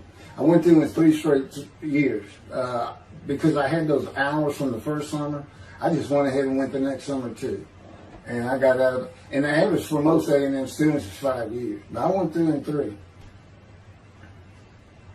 And of course that meant I never dropped a class, which also meant I had a low GPA, grade point average. And I didn't realize how important that was for admission to law school. I was denied admission from every school across the nation I thought I could get into. I do not know how my dad knew about South Texas College of Law in downtown Houston, but he made some inquiries and found out the dean was a graduate of Texas A&M. And we're known for helping each other. We set up an appointment with the dean. I told him of my rather intense home life and wayward ways, and that the A&M had given me a chance to prove myself as a capable student. You know, he hemmed and hawed, looked around the ceiling, and gave me the same opportunity A&M had. 4 summer classes, D average, no fails. I did it. I was terrible at chemistry and math, but it turns out I had good reading and comprehension. It's probably from reading all those science fiction books in school. I graduated in '82, and I did great on the bar examination. Keith Ellis McCarty, attorney at law. Who would have believed it? Which reminds me of verse 1 of Isaiah 53. Who can believe what we have heard? That's what any of my friends would say about me getting out of law school. Much less what's happening today. You go find somebody that knew me in high school, they say, who? Oh, that can't be true. Get out of here. I know him. Forget about it. Chapter 5. 27-year headache. I'm going to pick up with that on another video. And then that'll be it. Some general comments. 5 and 6. I'm not sure what 6 is. Yeah, 27-year headache. I'll go ahead and mention God in one of these accidents. And I won't say anything about the dog who took a hard left between my legs. Just about severed my knee. My leg. I won't mention that. Or hitting the big Swede on the track. Unbeknownst to me, my arm just took off. I wouldn't have hit him with my right arm. The things he has shown me. And getting gut shot. Yeah, I think I would have figured out, you probably shouldn't be hanging out with this fellow anymore if you're going to be talking to his ex-girlfriend for another. Little things like that, he controls my perception. Little things like that in my life to make sure I am the man of Isaiah 53. If anybody thinks I'm going to back off saying that, they're wrong. I have been through too much. My whole life is dedicated to this time, the day of the Lord. As a matter of fact, what about my day? I said, what about my day? Well, he said, well, first of all, God's speaking with you and living with you. Most people say that's pretty good. I said, yeah. But anyway, here's something he's promised me that he lets me check out all the time. That I'm going to put on the screen.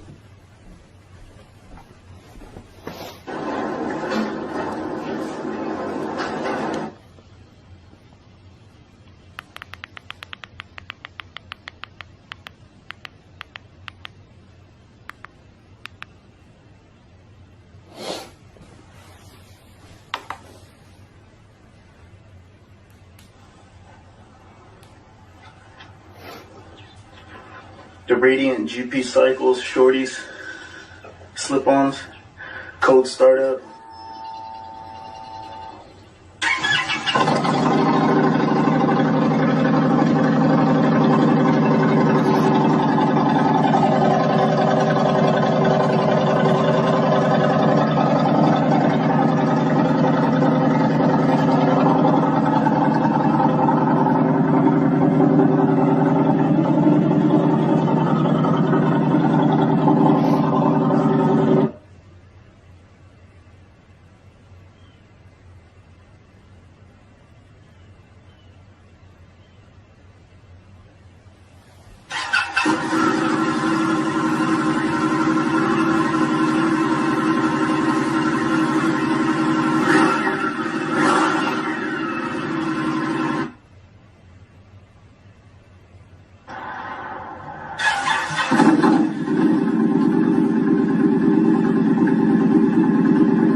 27-year headache. Chapter 5 of the life of God's righteous servant of Isaiah 53. The same year I graduated from law school in 1982, my son Justin was born. In 1985, my daughter Brooke was born. And in 1988, my youngest child and daughter, Laura, was born. I was making good money, though I expected a lot more, in my first job with a law firm that specialized in collections. I also tried my first civil case, which, while working there, which was a nerve-wracking event, first trial. The first day I entered the courtroom, the judge asked me if I was a law clerk. I had a very youthful appearance, though I was 28 years old, not 20, common age for a law clerk. My youthful appearance in junior high school and high school with my long, wavy blonde hair, I usually kept in a ponytail, had way too many people tell me I looked like a girl. It is interesting though, at least to me, not one person in my entire life has ever said anything about my disfigured arm. I must have looked like a girl who would beat on you if you did it. When I got mad, there was no hiding it. You could see it in my face and hear it in my words. When I was 28, Brooke was born. I tried my first civil case, and the bane of my existence on earth began. A never-ending headache that I generally thought to be associated with post-traumatic stress disorder. I had terrible nightmares from my youth, but now I seem to have begun grinding my teeth, causing the temporal mandibular joint, TMJ, to ache terribly during the day, and the whole side of my head, the muscular, I don't know what you call it, but underneath the skin of the skull, was always real tight, a tightening of the muscles. It was difficult to even talk to people at some points. For 27 years I had that headache. I tried everything, even surgery on the TMJ, and another surgery where the doctor severed my upper jaw and then trisected it from my skull and spaced it to fit my lower jaw. All to no avail. I could not stop the nightmares and the grinding of my teeth. Mouth guards helped my teeth, but the pressure was still there. I literally feared going to sleep. I didn't want to wake up the next day sometimes because I knew how bad the pain would be there again. It completely ended my dream of being a trial lawyer. So I got an associate position in an oil and gas firm and began learning how to prepare title opinions for oil and gas companies on tracts of land they plan to drill on. Basically, a title opinion is you start from sovereignty, which is when the state granted the land to someone, usually great, large tracts of land, and from there you get parceled out and cut up, and I'd be chasing one small tract within a very large one almost 200 years ago in the early 1800s, and I would have to create genealogical charts of heirship, for people who died without a will, and they had to know who the family members were, and I got very good at it, and I really enjoyed it. I'd go to small towns throughout Texas and into their courthouses where they would keep all the records of every transaction, of every piece of land in the county. But anyway, there's an awful lot to it. I do go into it in some detail in the book, but I'm not going to for this video.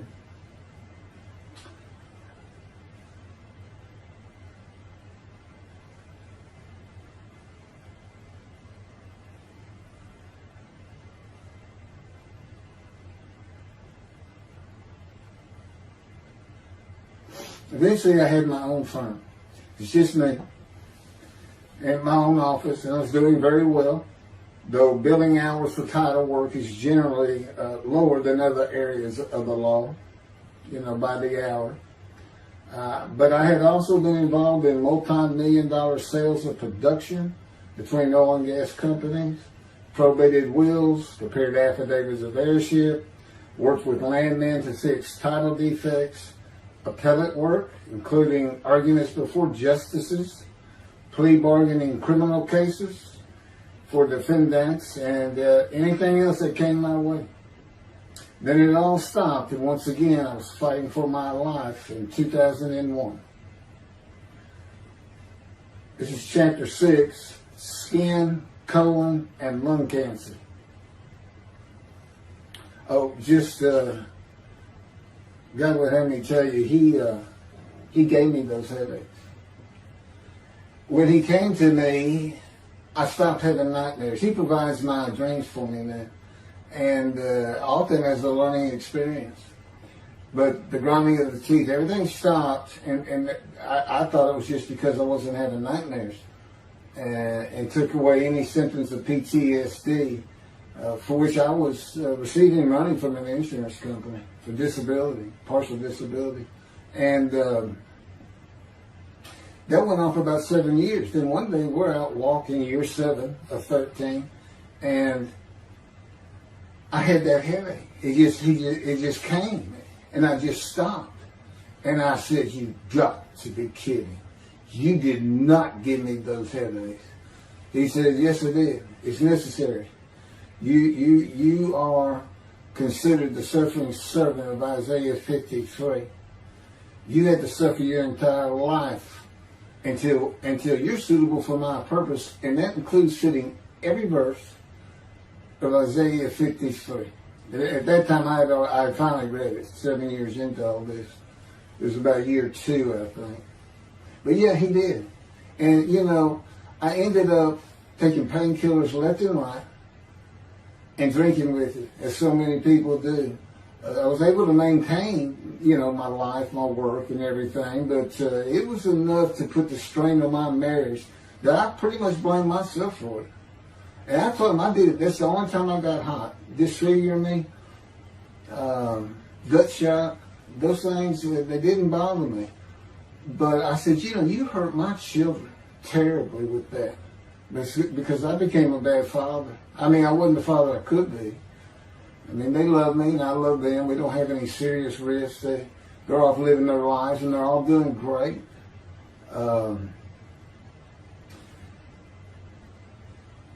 But if they consider themselves anything, they're Christians. And although I don't think any of them are overtly religious, or that they're in church every Sunday or anything like that, but when I started going to the conservative synagogue here in town, and I told them I was converting to be Jewish, they're pretty much just that. Just saying I would be a Jew, I guess. I'm not sure that I didn't believe in Jesus. It was probably more of it, God says. But really haven't talked to them much at all in 7 or 8 years. But anyway, so God gave me the headaches just to make sure.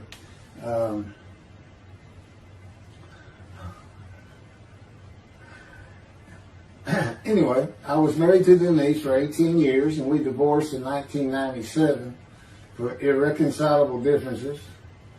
We agreed that she maintain custody of the children. The first to leave was Justin, and he came and lived with me. Then Brooke started getting in trouble, who is as tough as she is beautiful. Her mom's very difficult to get along with. Justin was a lot like me at his age, and trouble followed him everywhere he went. Like me, he was hard to talk to, and like me, his getting out of high school was a coin flip. He's doing great. He learned the oil and gas landman business, and I helped him out as much as I could, and friends of mine helped him out even a lot more. And he's very successful now. Married, no children. Laura's married, no children. She's got a great job. And Brooke is married with 2 children. I have 2 grandchildren. Long life, see his children. You'll see what I'm talking about, long life, when I get to lung cancer that God chose to crush me with. Something had to be done, and to make matters worse, Denise had met a man and they were going to get married. But he didn't want Brooke. to be part of their new family, or Justin for that matter. He wasn't going to go stay with them anyway. Now, I had 2 of the children, and she had 1, but all still in her custody according to the divorce decree. So anyway, I stopped paying child support on those 2, but had not gotten around to the proper revision of the divorce decree when I took Justin and Brooke with me to live on the Big Island, Hawaii. Laura came with us to visit for a month. This oversight on my part resulted in Denise and now her 3rd husband filing papers in divorce court for past child support for all 3 children, for the time I had begun paying her 1/3 of the original amount. I represented myself. I had won contempt of court and was locked up for a day, but I never had to pay that money. By verbal agreement, I sent Laura back exactly 1 month later. I could not leave her out, and I wanted her to see where her brother and sister would be living. They were all so close and protective of each other, and still are to this day. And she was so sad. One of the hardest and emotionally painful things I have ever done was put her on the plane back to Houston. I can't think of anything else. The backdrop to moving to Hawaii was my firm was in dire need of new work. But the oil and gas industry was down. It's always up and down. And my clients were not drilling. A landman I knew called and said his sister in Hawaii, a brilliant eye doctor, but not a good businesswoman, needed help resolving creditor issues stemming from her new offices and equipment purchases. I told him it was a good time for me, as things were slow, and who's going to turn down a free expense trip to the Big Island, Hawaii? So I went and took care of everything without charge, but of course everything was paid for. When I came back to live in Hawaii at the urging of the doctor that I had helped, who did not like the look of an abrasion on my chest, and it had been there for years, I was examined by a friend of hers, and it was cancer. I don't remember what the doctor called it. He removed it in surgery with a 6-inch diameter circular cut, and it was not malignant.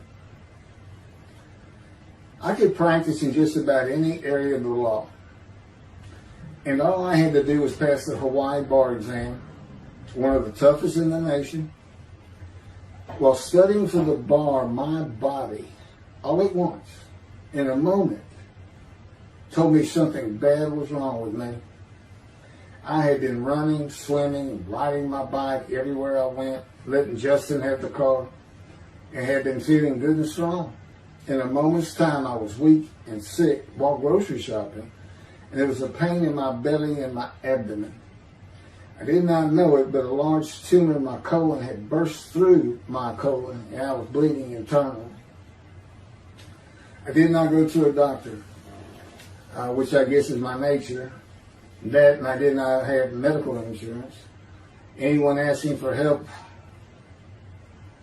asking anyone for help unless things were at a critical stage, such as a bullet wound, was something I couldn't do. There's all kinds of personality disorders.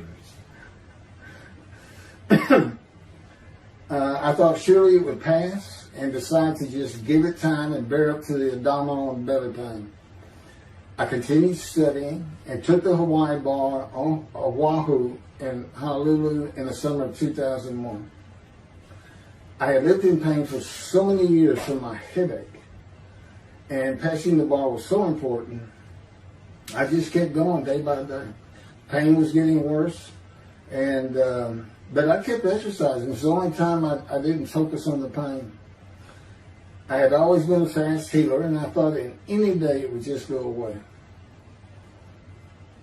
I finally could no longer take it. Brooke, it turns out, was in Houston visiting with her mom, and I left Justin at our little, we called it the Little Green Shack. There wasn't much to it. We weren't there very often, really, except to sleep, and went to Houston to find a doctor for diagnosis, staying at my parents' townhome, which is where I'm at now. I had allowed my major medical insurance to lapse using premiums for child support when things had gotten lean. I just needed someone to tell me what was wrong. I would find a way to take care of whatever the diagnosis was. Early September, I was close to dying, lying on the floor of a dingy apartment of a friend who traveled for work. I could no longer get up to even try and get medical help. And I had not told anyone how bad it had become. Then the planes hit New York. Seeing how grief-stricken so many relatives were on the news, I began to think for the first time how awful my children would feel when they found out how and where I died all alone. So I asked my father, again, it's hard for me to ask people for things, for the money to pay for a colon examination that had been suggested by a doctor at one of those clinics you find in a strip mall, the only places I could afford. The doctor who performed the colonoscopy finally found what was making me so ill and unable to eat. A malignant tumor 6 to 8 inches long that had burst through my colon, and I was bleeding internally. You know, I come out of anesthesia, partial anesthesia, and he's holding this picture, and there's this great big purple blob, and he says, I couldn't get the scope past this. It's not a good way to wake up. To say it crushed me in my life is an understatement. The pain, the weight loss, inability to eat, all I could do was drink calorie drinks.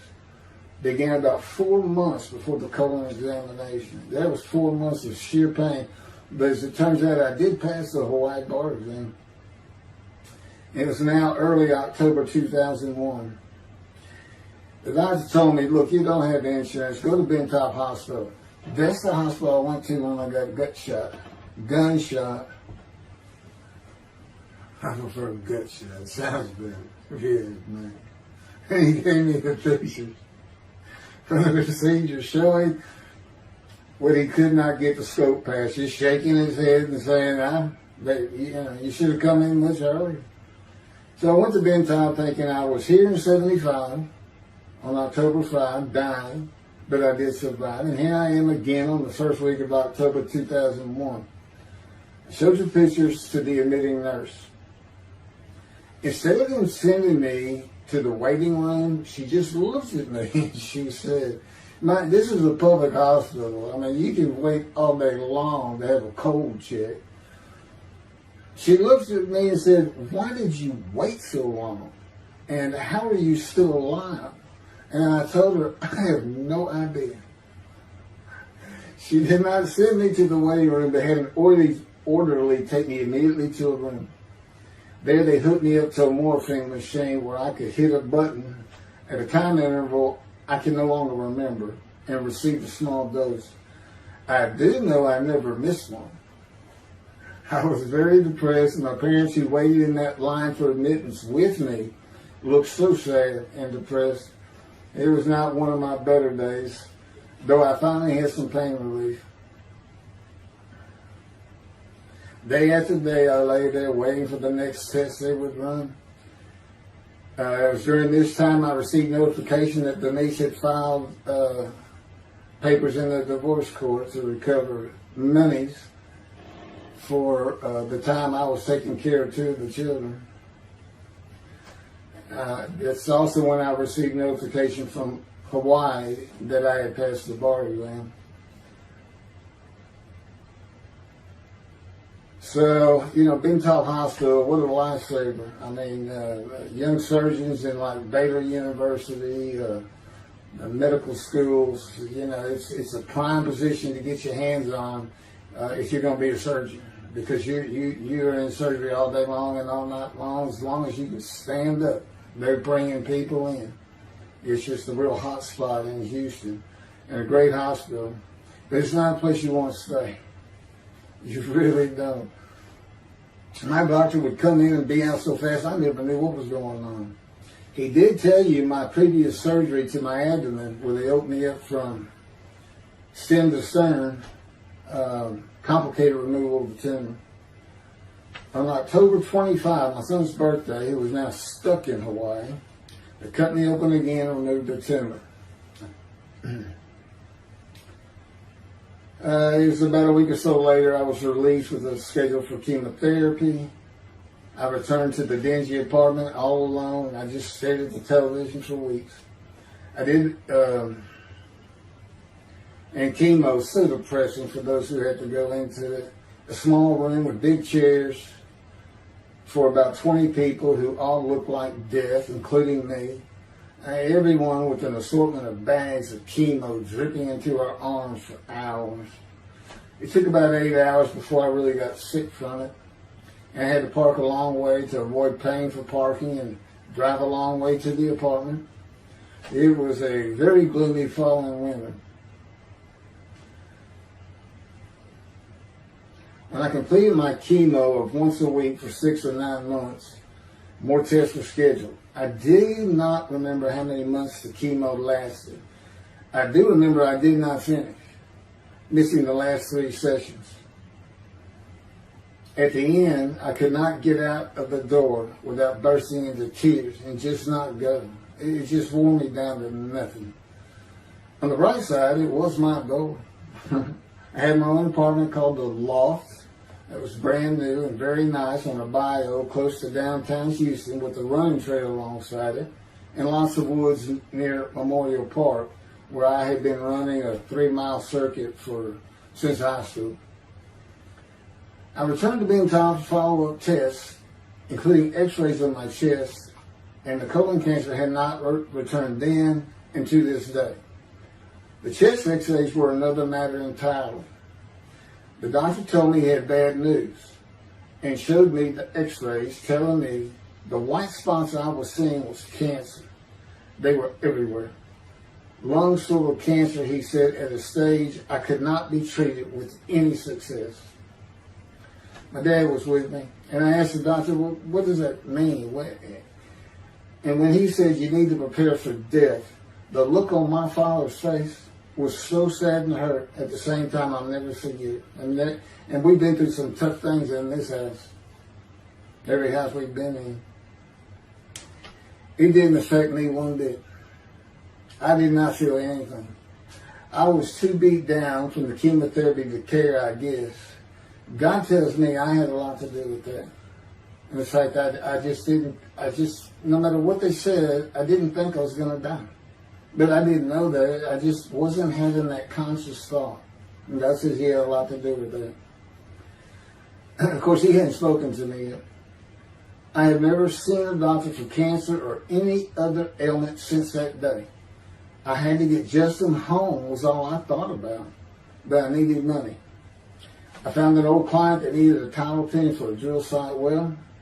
I struggled through that and got my boy back to Houston. And it was tough. I was so weak. And it had been so long since I really had done any title work. And just going to pick the work up and visiting with the client was a major to-do for me. But we got there and I got Justin home and he went to live with some childhood friends. This was now 2002 and going into 2003. I just walked all over the running trails in a 3-mile loop at Memorial Park and in the woods day after day. I didn't think about dying, but I did start. But I did not think about restarting my law practice either. I watched a lot of television and played video games. I watched the Tour de France for the first time and got inspiration from Lance Armstrong. I was still alive though, and the funny thing was my lungs never bothered me. I was never sick. It's because God had already removed it. After I got the news I was dying of lung cancer, he took them from me. That's what he tells me. And I don't have any symptoms. Well, as you'll see right here, in 2005,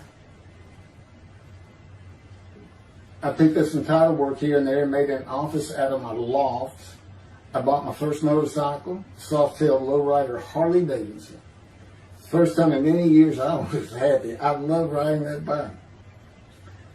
In 2006, I did some landman work for standard day wages and began dieting and running.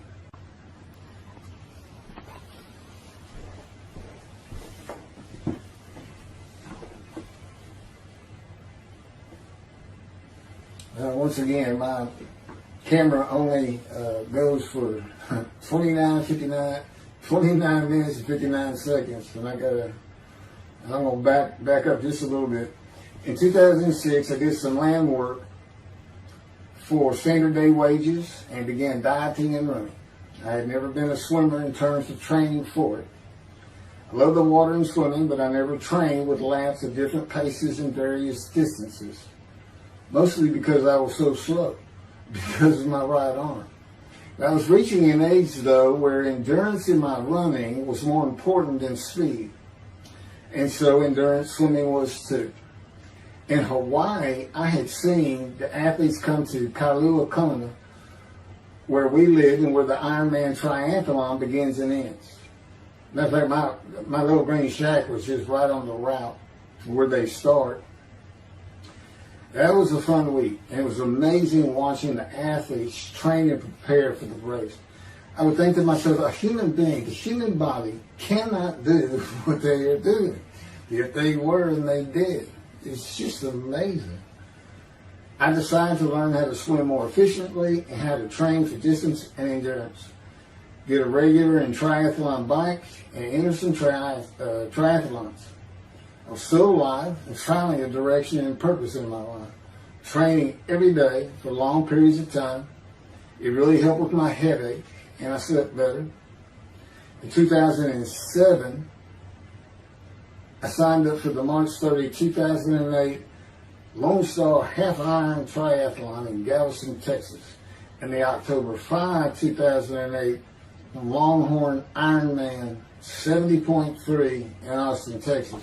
You cover 70.3 miles, and you got to do it under 8 hours. And I did real well in the first one. As far as my time, it's 7 hours and a little bit, but I barely made it without disqualification in the one in Austin. And it was primarily because of the hills. It's this very hilly area in central Texas, I guess. But I did make it, and swore I'd never do another one. But I did it after the first one too. It's tough. My insurance is still paying for my inability to work, primarily based on the headache and a diagnosis of PTSD. So I was not working, and I got real serious in training to swim the 1.2 miles in the ocean, and that would be in Galveston and in a lake in Austin, 56 miles on the bike, and a half marathon, 13.1 mile run. That's what I was able to do with a diagnosis in 2001 of lung cancer that could not even be treated, stage 4. And that's just about impossible.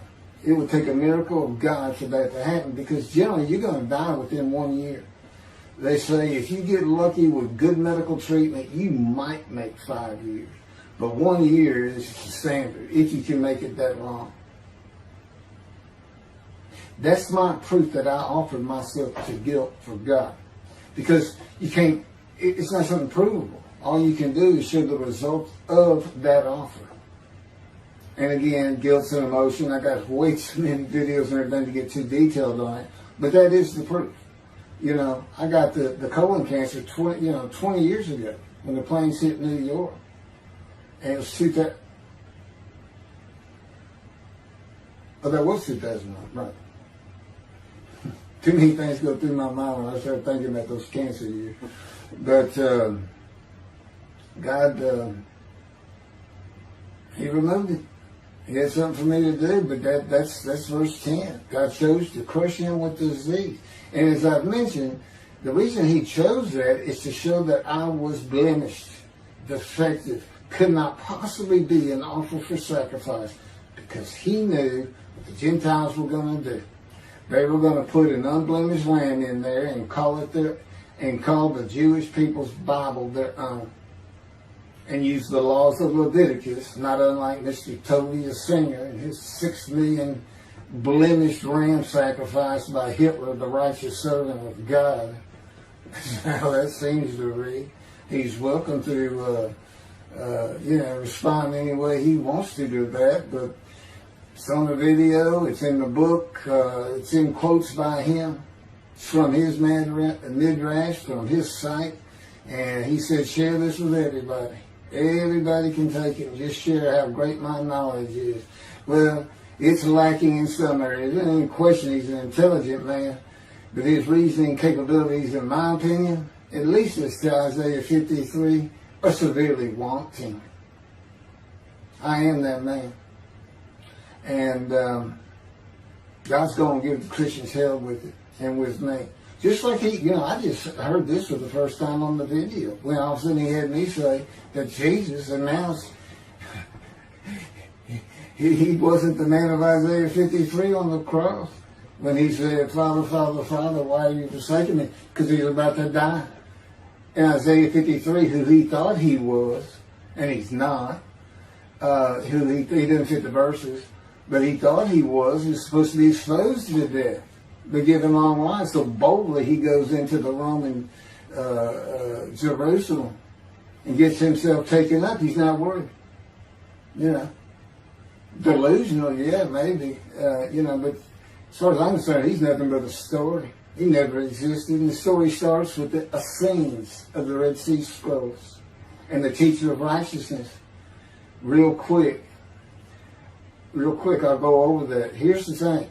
Their founder is called the teacher of righteousness. Okay? They were great followers of Isaiah. They had the great scroll of Isaiah. They're prolific writers and copyists. They had their own gate at Jerusalem. The Essenes gate. Now, the New Testament never mentions them.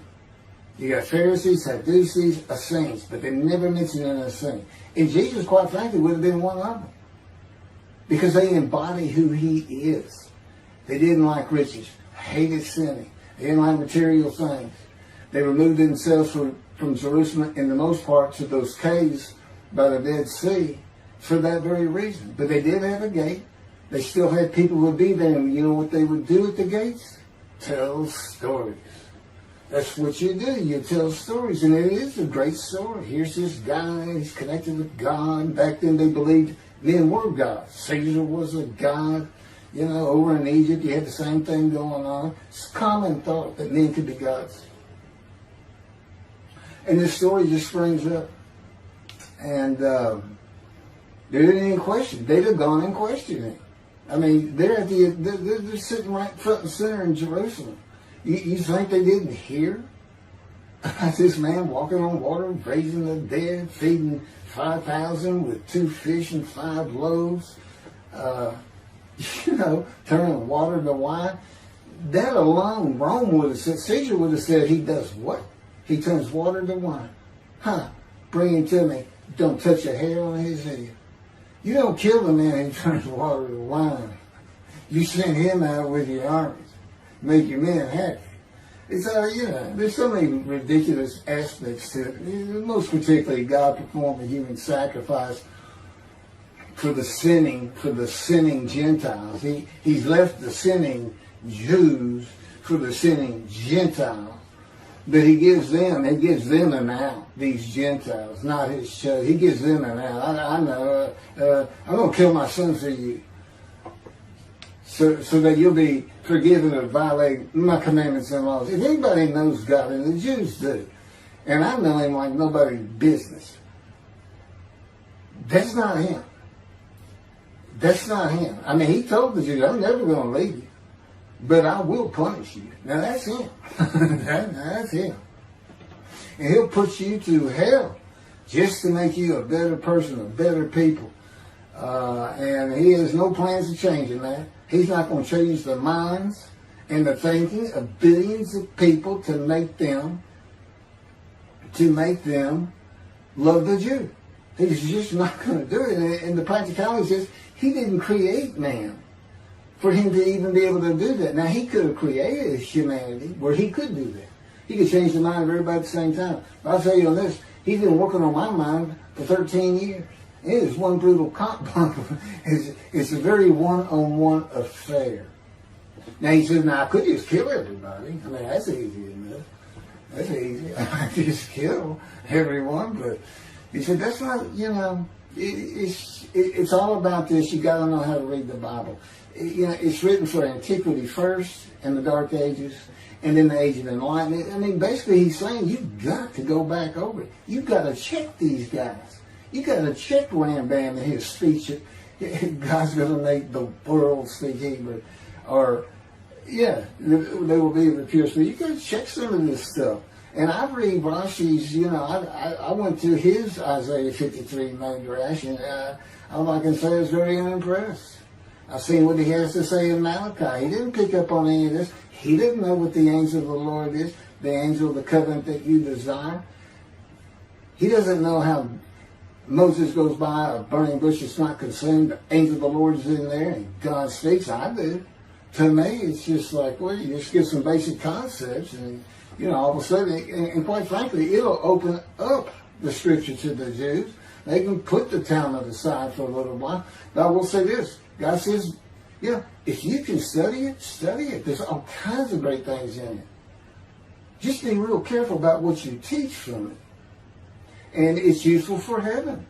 If you like to talk about Talmud as a scholar with other Jews who may very well be in scroll of remembrance with you, you can meet up with them. You'll see them in the meeting places, have them over to your room. Y'all can watch the new earth being created and the new peoples of God chosen, and watch the evolution of the chosen people. And humanity, the same as this one. God says, why would I change it? Why would I change it? When I did it, it was perfect. And you can tell Mr. Singer that the evolution that he's talking about, where all of a sudden the world's going to love the Jews, been going on for over 3,000 years, and it hadn't even. And today, anti-Semitism's up, and David is here. It's not going to happen. Thank you very much. I will be doing. Was that 5 and 6? Yeah, that was 5 and 6. Now the book picks up at chapter 7. It's on a video when God first speaks to me. And it's very interesting. And we'll still be putting some videos out. But I've pretty much covered all the major material. Everything from Isaiah 53 and the day of the word. Lord, there's a few more things. And it's a better read than it is a video watch. But, for those who like to read. But it's covered very well in these videos. And now that I put in the personal part in, which is to show how I fit Isaiah 53, and you see the difference in my life. Now that's the life of suffering. That's a life of pain. That's the life of familiar with disease. They say, gee, when he died on the cross, he was scourged. He was scourged and this and that. Do you know how much he suffered in his life? I mean, he's not even in the conversation as a man of suffering. He's not in the conversation. Thousands and thousands and thousands of people died horrific deaths back then and by crucifixion. It's not the only one. This is descriptive of a man and his life. So you can find him, identify him. And what did he do? He never suffered. He was never sick. Ever. Until the last day of his life.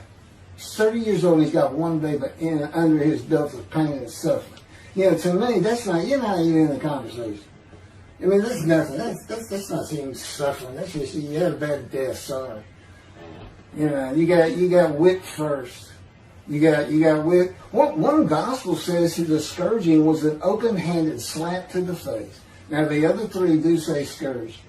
But then and then every movie you see, he's carrying that cross. He's all whooped up and bleeding, this and that. He carries the cross in one gospel only. In the other three, it's carried for him. And then he's on the cross, and what does he do? Father, Father, why have you forsaken me?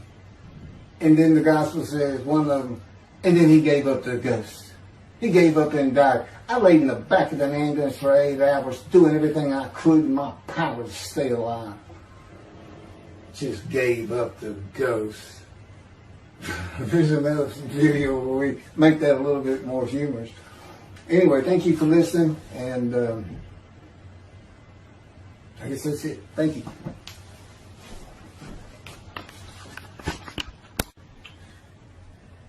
This is a video that leads into a brand new very distinct, not heard from before, commentary on Isaiah 53, which begins actually in Isaiah 52, is comprised of 7 videos I have put together in the last month or so. And I'm just putting them all together with a lead-in video explaining these things and why it's so new, novel, and has such a different view of the scripture from that which Judaism teaches regarding a Messianic era when David comes, the descendant of David. They often refer to him as King Moshiach. Moshiach means the anointed one. And you'll get the idea from the title of this video real quick. God speaks to an atheist. And it began like this. The doctors who gave me 1 month to live from lung cancer in 2002 that developed from my colon cancer metastasizing would have been surprised that I was still alive, to say the least. I had stopped thinking about the lung cancer years before. The white spots in the x-rays that filled my lungs, like the stars in the night, did not inhibit my breathing or slow me down in any way. At this point in time, I'm training for my first triathlon. And I didn't start small. I did a half Ironman. It's 1.2 miles swimming in an ocean, 55-mile bike ride, and half marathon, 13 miles. They call it the 90.3. One Saturday in the fall of 2007, I was cooking lunch in my small kitchen, post-divorce, and at the stove, when God said, from just a little behind me, as though somebody was speaking to me right here, and above my right shoulder, which is this figure, wash your hands. I turned around to the sink, washed my hands, and turned back to the stove. Now understand, I've been an atheist for 50 years. I mean, I completely denied the existence of God. And then from right here, a small, quiet voice, like an account they have with Elijah at the cave, said, wash your hands. And I simply turned around, washed my hands, and went back to the stove. I didn't say a word to him. I didn't even keep thinking about it. I just did it. That was it.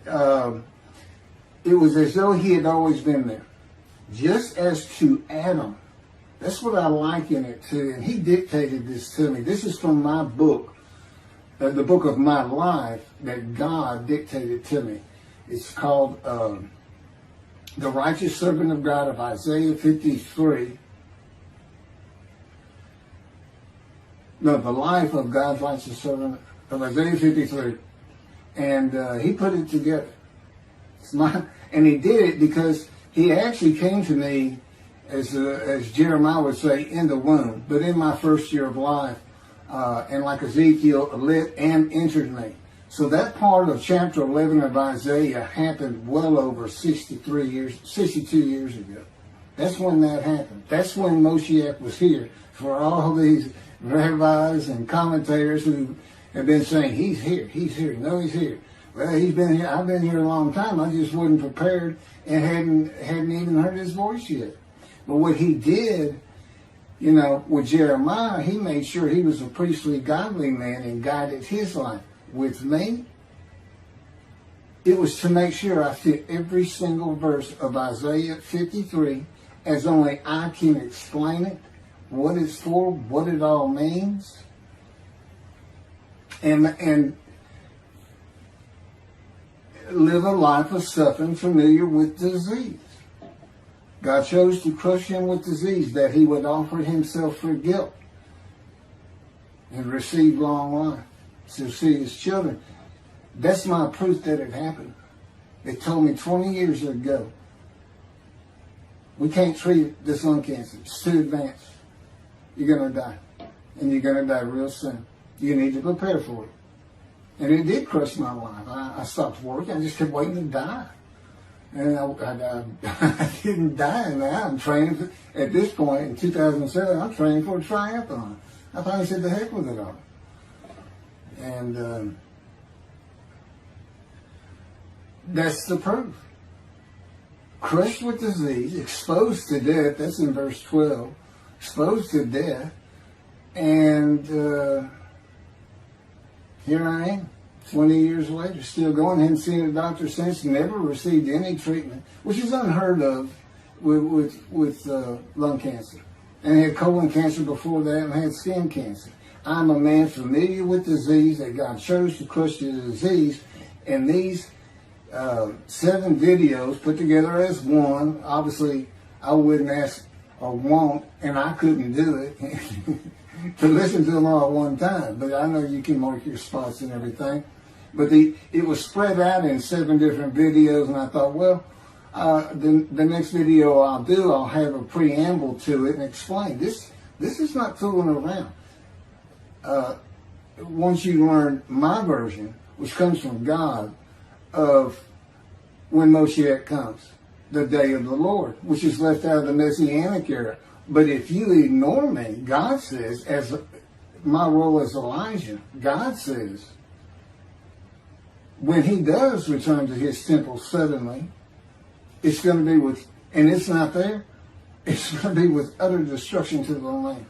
Okay, all this is explained, so I'm not going to keep going in detail and carry on with God first speaking to me, but it was as what Adam would have felt like. This is natural. I mean, to him, having somebody speaking to him from above him, from up here, from within him, it's perfectly natural. And he wouldn't be falling down in reverence and I'm not worthy and all that. It would just be, this person's always talking to me and telling me what to do. The fact that he doesn't see him wouldn't probably enter into his mind. That's just the natural order of the world for Adam and me. Particularly today, 13 years later. Still in God's fire of refinement, preparing me. And now we have the books, they're unpublished. Jewish publisher, Christian publishers, I dare not even send it to them. Because how harsh I am on Jesus Christ, who said he was the man of Isaiah 53. And it's because of him I had to get crushed with cancer. That's what that's all about. God doesn't have to crush you to make you offer yourself for guilt. He just seized Ezekiel and put him through the fire of refinement, the anguish of it, and sent him off to be a prophet to the Assyrian, Babylonian exiles, of which he was one, actually. Ezekiel, the book of Ezekiel is the key to Isaiah 53. That's my background. See, God, these videos, everything, the way where he put angel of his presence and Holy Spirit, that Judaism doesn't recognize. A host of the Lord's host. It's in the book of Joshua, one time. He did it so they wouldn't find it. He knew what this was going to be about. These are my proofs. This is what it's all about. He set it up for me to be this controversial. You just got to take the Messianic era of Judaism and toss it out the window. And you'll understand why, when God has me explain it to you, he controls everything I do, think, and say. Finishing preparing lunch and ready to watch a Texas A&M football game, I headed to the living room and God said, "Get a napkin." I turned back to the kitchen and got a paper towel, sitting on the couch from about the same place. Sitting on the couch with the television on and my plate in my lap, God said, "Get your TV tray." I got up, set my TV tray in front of me, and placed my plate on it, began eating and watching the game.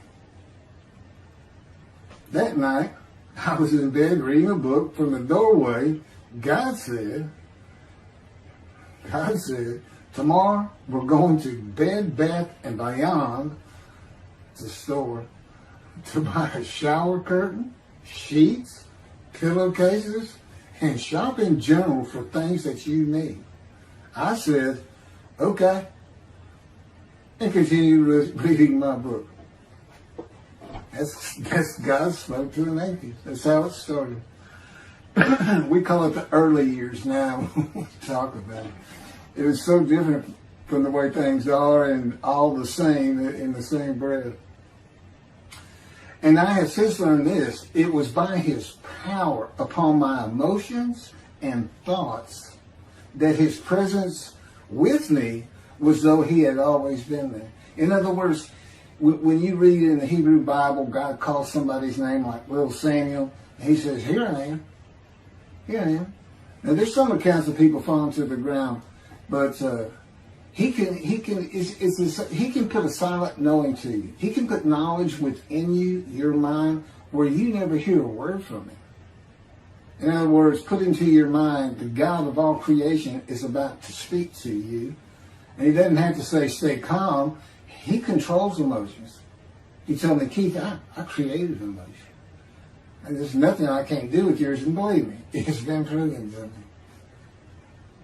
I'm not going to get into all that. This story goes on. It turns out he had been like Jeremiah from the womb when he passed by that. I've never been affiliated with any church or synagogue. I've never had any teaching from yeshiva or seminary. Throughout my life, I did not. Let's put it this way. I was the actual opposite of Jesus Christ. Actual opposite. I'm a sinner. You know, I mean, he took me back. He said, look, you know, because I said, well, I wasn't that bad of a sinner. It was. He said, really? Here we go off in vision like the story of Scrooge and the Ghost of Christmas Past. I started getting smart with him. This is us talking friend to friend. I can talk to him like he's just a buddy sometimes. There is a line I know not to cross. I said, why would you call that a sin? Why is that a sin? He said, Keith, it's a sin. You lied. I said, yeah, but if I didn't lie, I was going to jail. He said, but that don't make it good. I said, well, which comes first? Going to saving yourself? Or lying? And so what? I didn't believe in you anyway. I wasn't worried about going to hell either. It's just, I didn't think about those things. He tells me, man, I didn't let you. That's why I was with you from the get-go. He wanted me to be fresh. No preordained, settled in thoughts and beliefs on anything. And of course, I grew up in Texas for the most part, so it would have been Christianity. I didn't associate with anybody who was religious. I didn't even know what the term Jesus freak meant. I didn't even know that Jesus died for my sins, supposedly, in their theology. And I didn't know that there was a problem between Judaism and Christianity. Jews and Christians. I didn't know that. I had plenty of Jewish friends. You know, I was in the late 60s, 70s, my formative, going into my teen years, and, you know, he treated everybody as an equal. I never thought about it, including African Americans, who in my day, we just said blacks. I guess that doesn't go anymore. But had great friends of all kinds. My best friend, I didn't even know he was Jewish until I saw him on Facebook 40 years later. But anyway, let me jump ahead. Okay, this is how God communicates with mankind. This is what the prophets are all about. It's not just Ezekiel, a spirit lit and entered into me. At that moment, God was speaking. And then he says, at that moment, a spirit entered into me, and then I could hear God's words. So he's saying, and that means God is in his spirits. And it's just imagine the presence of God is his mind, and it is composed of elements of the unseen realm that we can't understand. And spirit he created, and the angel of the Spirit, the Holy Spirit, he created. But that's completely different elements. His presence is different from God's presence. But they're like big clouds. And they can float together and be as one cloud. Okay, that cloud is what descends upon you. They are within me and without me. If you, this audience, was in a room with me, they would envelop you all around you. You'd be in the presence of God. The difference with me in that room is that that cloud engulfs me, flows through me. It's within and without me, as though there's no break because of my physical structure. My little spirit is a little cloud that also drifted in. That's what it is. And it happened with all the prophets. If they spoke God's words, he was talking to them. He was telling them, write this down. Write this down. All these 20 books or so of the books of the prophets. Ezekiel, write this down. You gotta set this up. Jeremiah, write this down. See, the time is coming. Well, that's the time in Malachi. It all comes together, and you'll find it in all these videos. So, and it doesn't just include Moses and the prophets.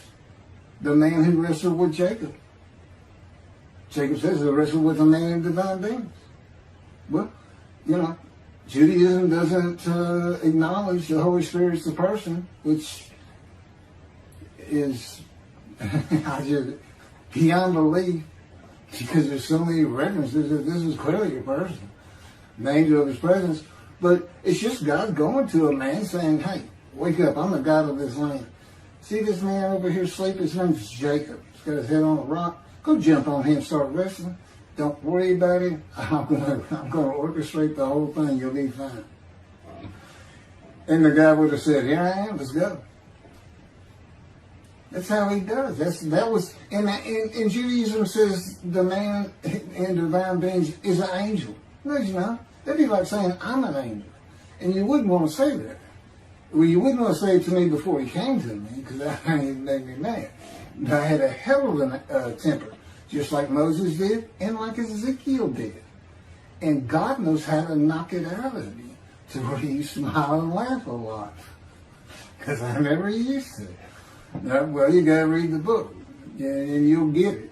You'll get it. I'm just, just like a lot of people, I've been through too much, hurt too much, suffered too much to have any thought that there's anybody upstairs, who cares about me. It's just don't even mention his name around me. We're either gonna fight or I'm leaving for it, and you'll never see me again. Don't do that, because it just makes me angry. All that's gone, by the way. Lots of stories on that. Oh, and the Spirit speaks. He's got his own personality. He's angelic. He has a very childlike voice, and he's just nothing but a ball of humor. He has me say he's the greatest comedian of all times of the universe, and he's just a joy to talk to him. And he has the smarts of God, as he tells me. But I have instant communication with him. I have instant communication with God. It's like there's three persons in my mind. This one cloud is three clouds. It's two spirits in the elements of God's mind. And slow process of 13 years, and there's 13 years of, and this is from Isaiah 53, punishment, wounding, chastisement, maltreatment, crushing, bruising. And I'm telling you, he's relentless. It's in the stories, and I have a lot more once I get to Israel, and I have full confidence God's going to get it done. That's one thing I don't worry about. 13 years, a year and a half of trying to get books published, denied by everybody who even bothered to answer me, because it's just so different. And it can only go to Jewish publishers, and it's just like, well, this isn't the stuff we believe, and it sounds like he's saying it's him, and this and that. Well, I was. God said I made sure I didn't get them published. I wanted to do the videos first. You see, I'm not on the executive committee. I don't know what's going on 99% of the time. I don't know what I'm going to have for dinner. I no longer have self-will. I can't ask him for anything. There's all kinds of reasons for that, such as, if one of my kids gets sick and he doesn't heal them up, cancer or something, Am I going to be disappointed? Am I going to be hurt? The answer is no. He's trained me too well to even bother asking him. If he's going to do it, he's going to do it. I know he has the knowledge, and he's right here with me. So, it's a long, detailed process. I know things from his perspective. This is another reason the Messianic era is not going to happen. And it comes out in these films. But the Holy Spirit, the angel of his presence, we're friends. God says, I can't be friends with human beings. I said, well, we're friendly with each other. He said, yes, that's right. I said, I Googled this, and technically you are my friend. He said, well, I know, but I just don't acknowledge you. I said, why? He said, because I'm God. That's the way I am. I get to do whatever I want. Now, he's just messing with me. It's just like having a friend. Of course, it's a true statement. He can do whatever he wants. But he's pretty stately and regal. But, again, we live together. I've lived with him for 13 years now. And it's never going to end until I die. I wouldn't even know what to do. And he said, if I left you, you're going to fall down dead. You're not supposed to be alive. I keep you alive. He said, I took that cancer from you, but I just put it back in if you do something that makes me want to leave. I said, well, what am I going to do? No self-will. To an extent, no self-thought. And I told him, I'm not even a human being anymore. He said, well, what are you? I said, I don't know. I'm a man and divine beings, but I'm not human.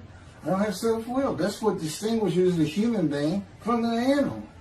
He said, but I'm being the human for you. I'm providing your self-will. So you do, in a way, have it. So you're still a human being. I said, well, I'm dead. He said, why are you dead? I said, because it's like my brain's not connected to my spirit anymore. It's like you're sending all the information in. And that's about heaven. I haven't lived the existence in heaven as to my thoughts, because in heaven you won't have a mind. The heaven for the Jewish people only, I might add. You won't have a mind. God's got to provide it for you. He's got to be you for you as a completely new and different creature. It's still you. It's a very amazing story on how that does. And I'm taught all these things and literally experience them, not only in the real, but in visions. I've had more visions than, if you count every single vision in the Hebrew Bible and the New Testament, I've had easily double that. And I'm a walking visual.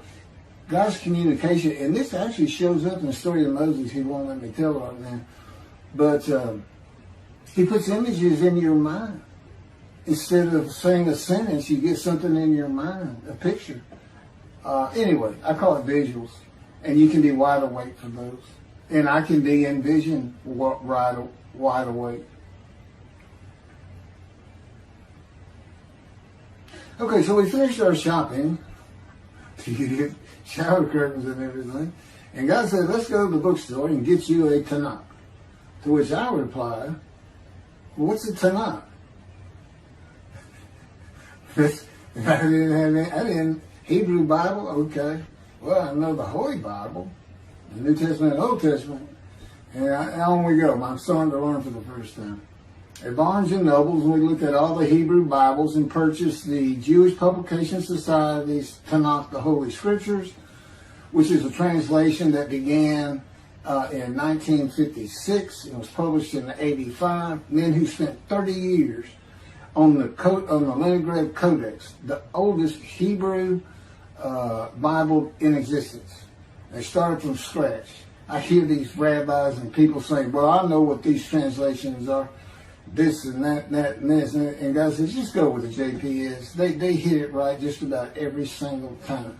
I've only found one thing that I don't understand how they missed it. But it's in 53.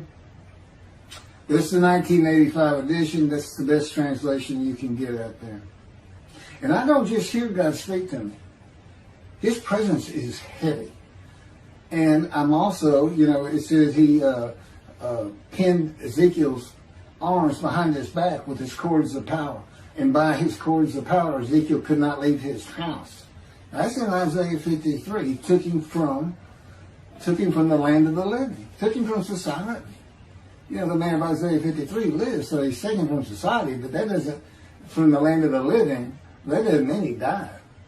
And there's no crucifixion in 53. So, you start to see how Ezekiel is so important in this. And that's where you find out about the covenants of friendship that come with God in the day of the Lord when Moshiach comes. Again, you don't hear anything about it in this Messianic era. I'll tell you this. I think the Jewish people are going to like this better. I think throwing out all that rubbish Judaism has been teaching from back in antiquity, that's where they're stuck, and see what's really going to happen with God coming back, a man in divine beings, with the capabilities of Moses, Elijah, the descendant of David. All their attributes, okay, are in me. I can be each and every one of them, and I can be all four of them at one time. And God can speak through me. So, it's going to be fun. And he wants his temple rebuilt. That's the purpose of Isaiah 53. It says, a purpose which might prosper of God. But it doesn't tell us what the purpose is. Well, we find it in Malachi 3. I'm sending my messenger before me to clear the way for me, and I shall return to my temple suddenly. But the covenant that comes with David says, I'm going to place my sanctuary amongst you. He already knows it's not going to be there. And then we have Elijah in Malachi 3. Well, he's got a purpose that might prosper. And if it doesn't, God comes with utter destruction to the land. And again, you don't hear it with the Messianic era. Utter destruction to the land. There's 7 million Israeli Jews. How can you not read that and go, that sounds an awful lot like I'm going to raise up armies against you? How can you just ignore that? Well, anyway, we're getting fixed up. And the purpose that might prosper, I never believed that. I think that just hooks the man of the righteous servant of God of 53. I think that puts him with, he's got the same purpose as Elijah. Elijah's supposed to bring the families back together through the laws and teachings God gave Moses, or being mindful of them. That's the new covenant. It's an amendment. It's an amendment that also has a new inclusion of sin forgiveness.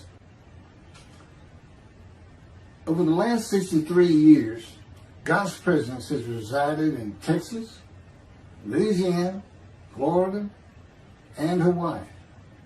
And he is more than ready to return to his land, Israel. Because wherever I am is where his presence is, and those are all the different states I lived in over this time period. Wherever I go. As a matter of fact, if you see me in Israel down at the old city or down at Tel Aviv, you can turn to your friend and say, hey, I know where God is. I said, really? I thought he left. Some people say he died. I said, no, you see that guy over there? He's all around that guy. And some say inside too.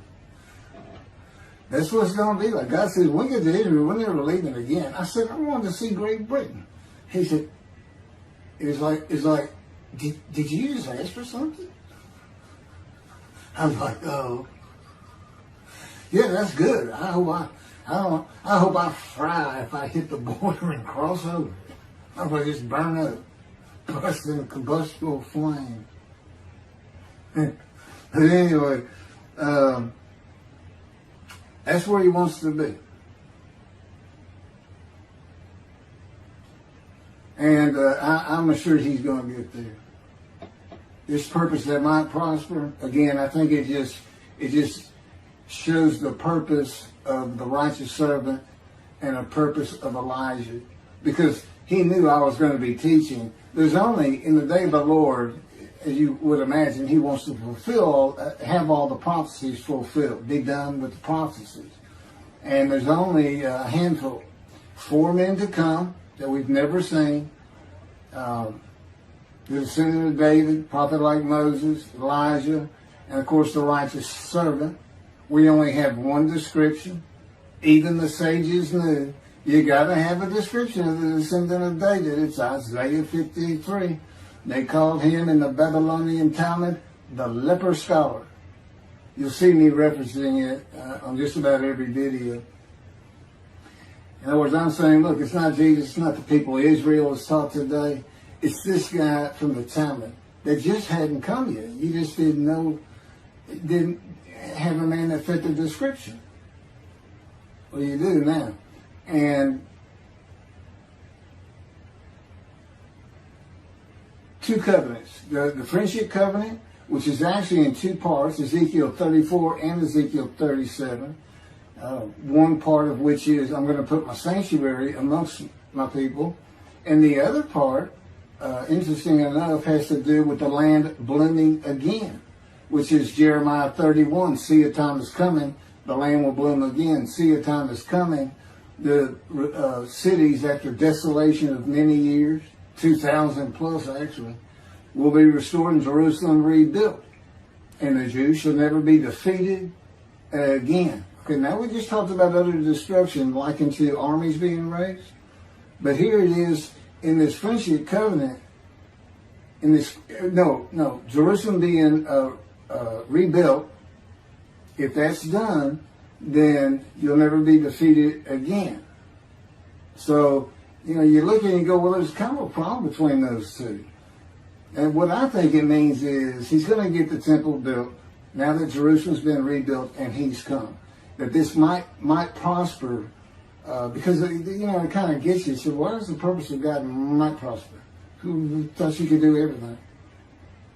And he said, well, in a large part, my people got to listen to you. They got, especially the rabbis, they never listen to my prophets. They're all full of themselves. Think they know everything. Well, he starts getting angry. And see, that's not good for me. Because all of a sudden he wants to make me better, which means suffering. You got to keep him away from those movies. I'll tell the Spirit, say something funny. Get the funny guy around here. We talk friend to friend too. Well, anyway, I'm going to let you. There's a lot more, but this story's in my book. Hopefully, after spending time and understanding who I am, that this is here. It's happening. I don't care what the rabbis think or say. Look, I'm a prophet of God. I'm a man in divine things.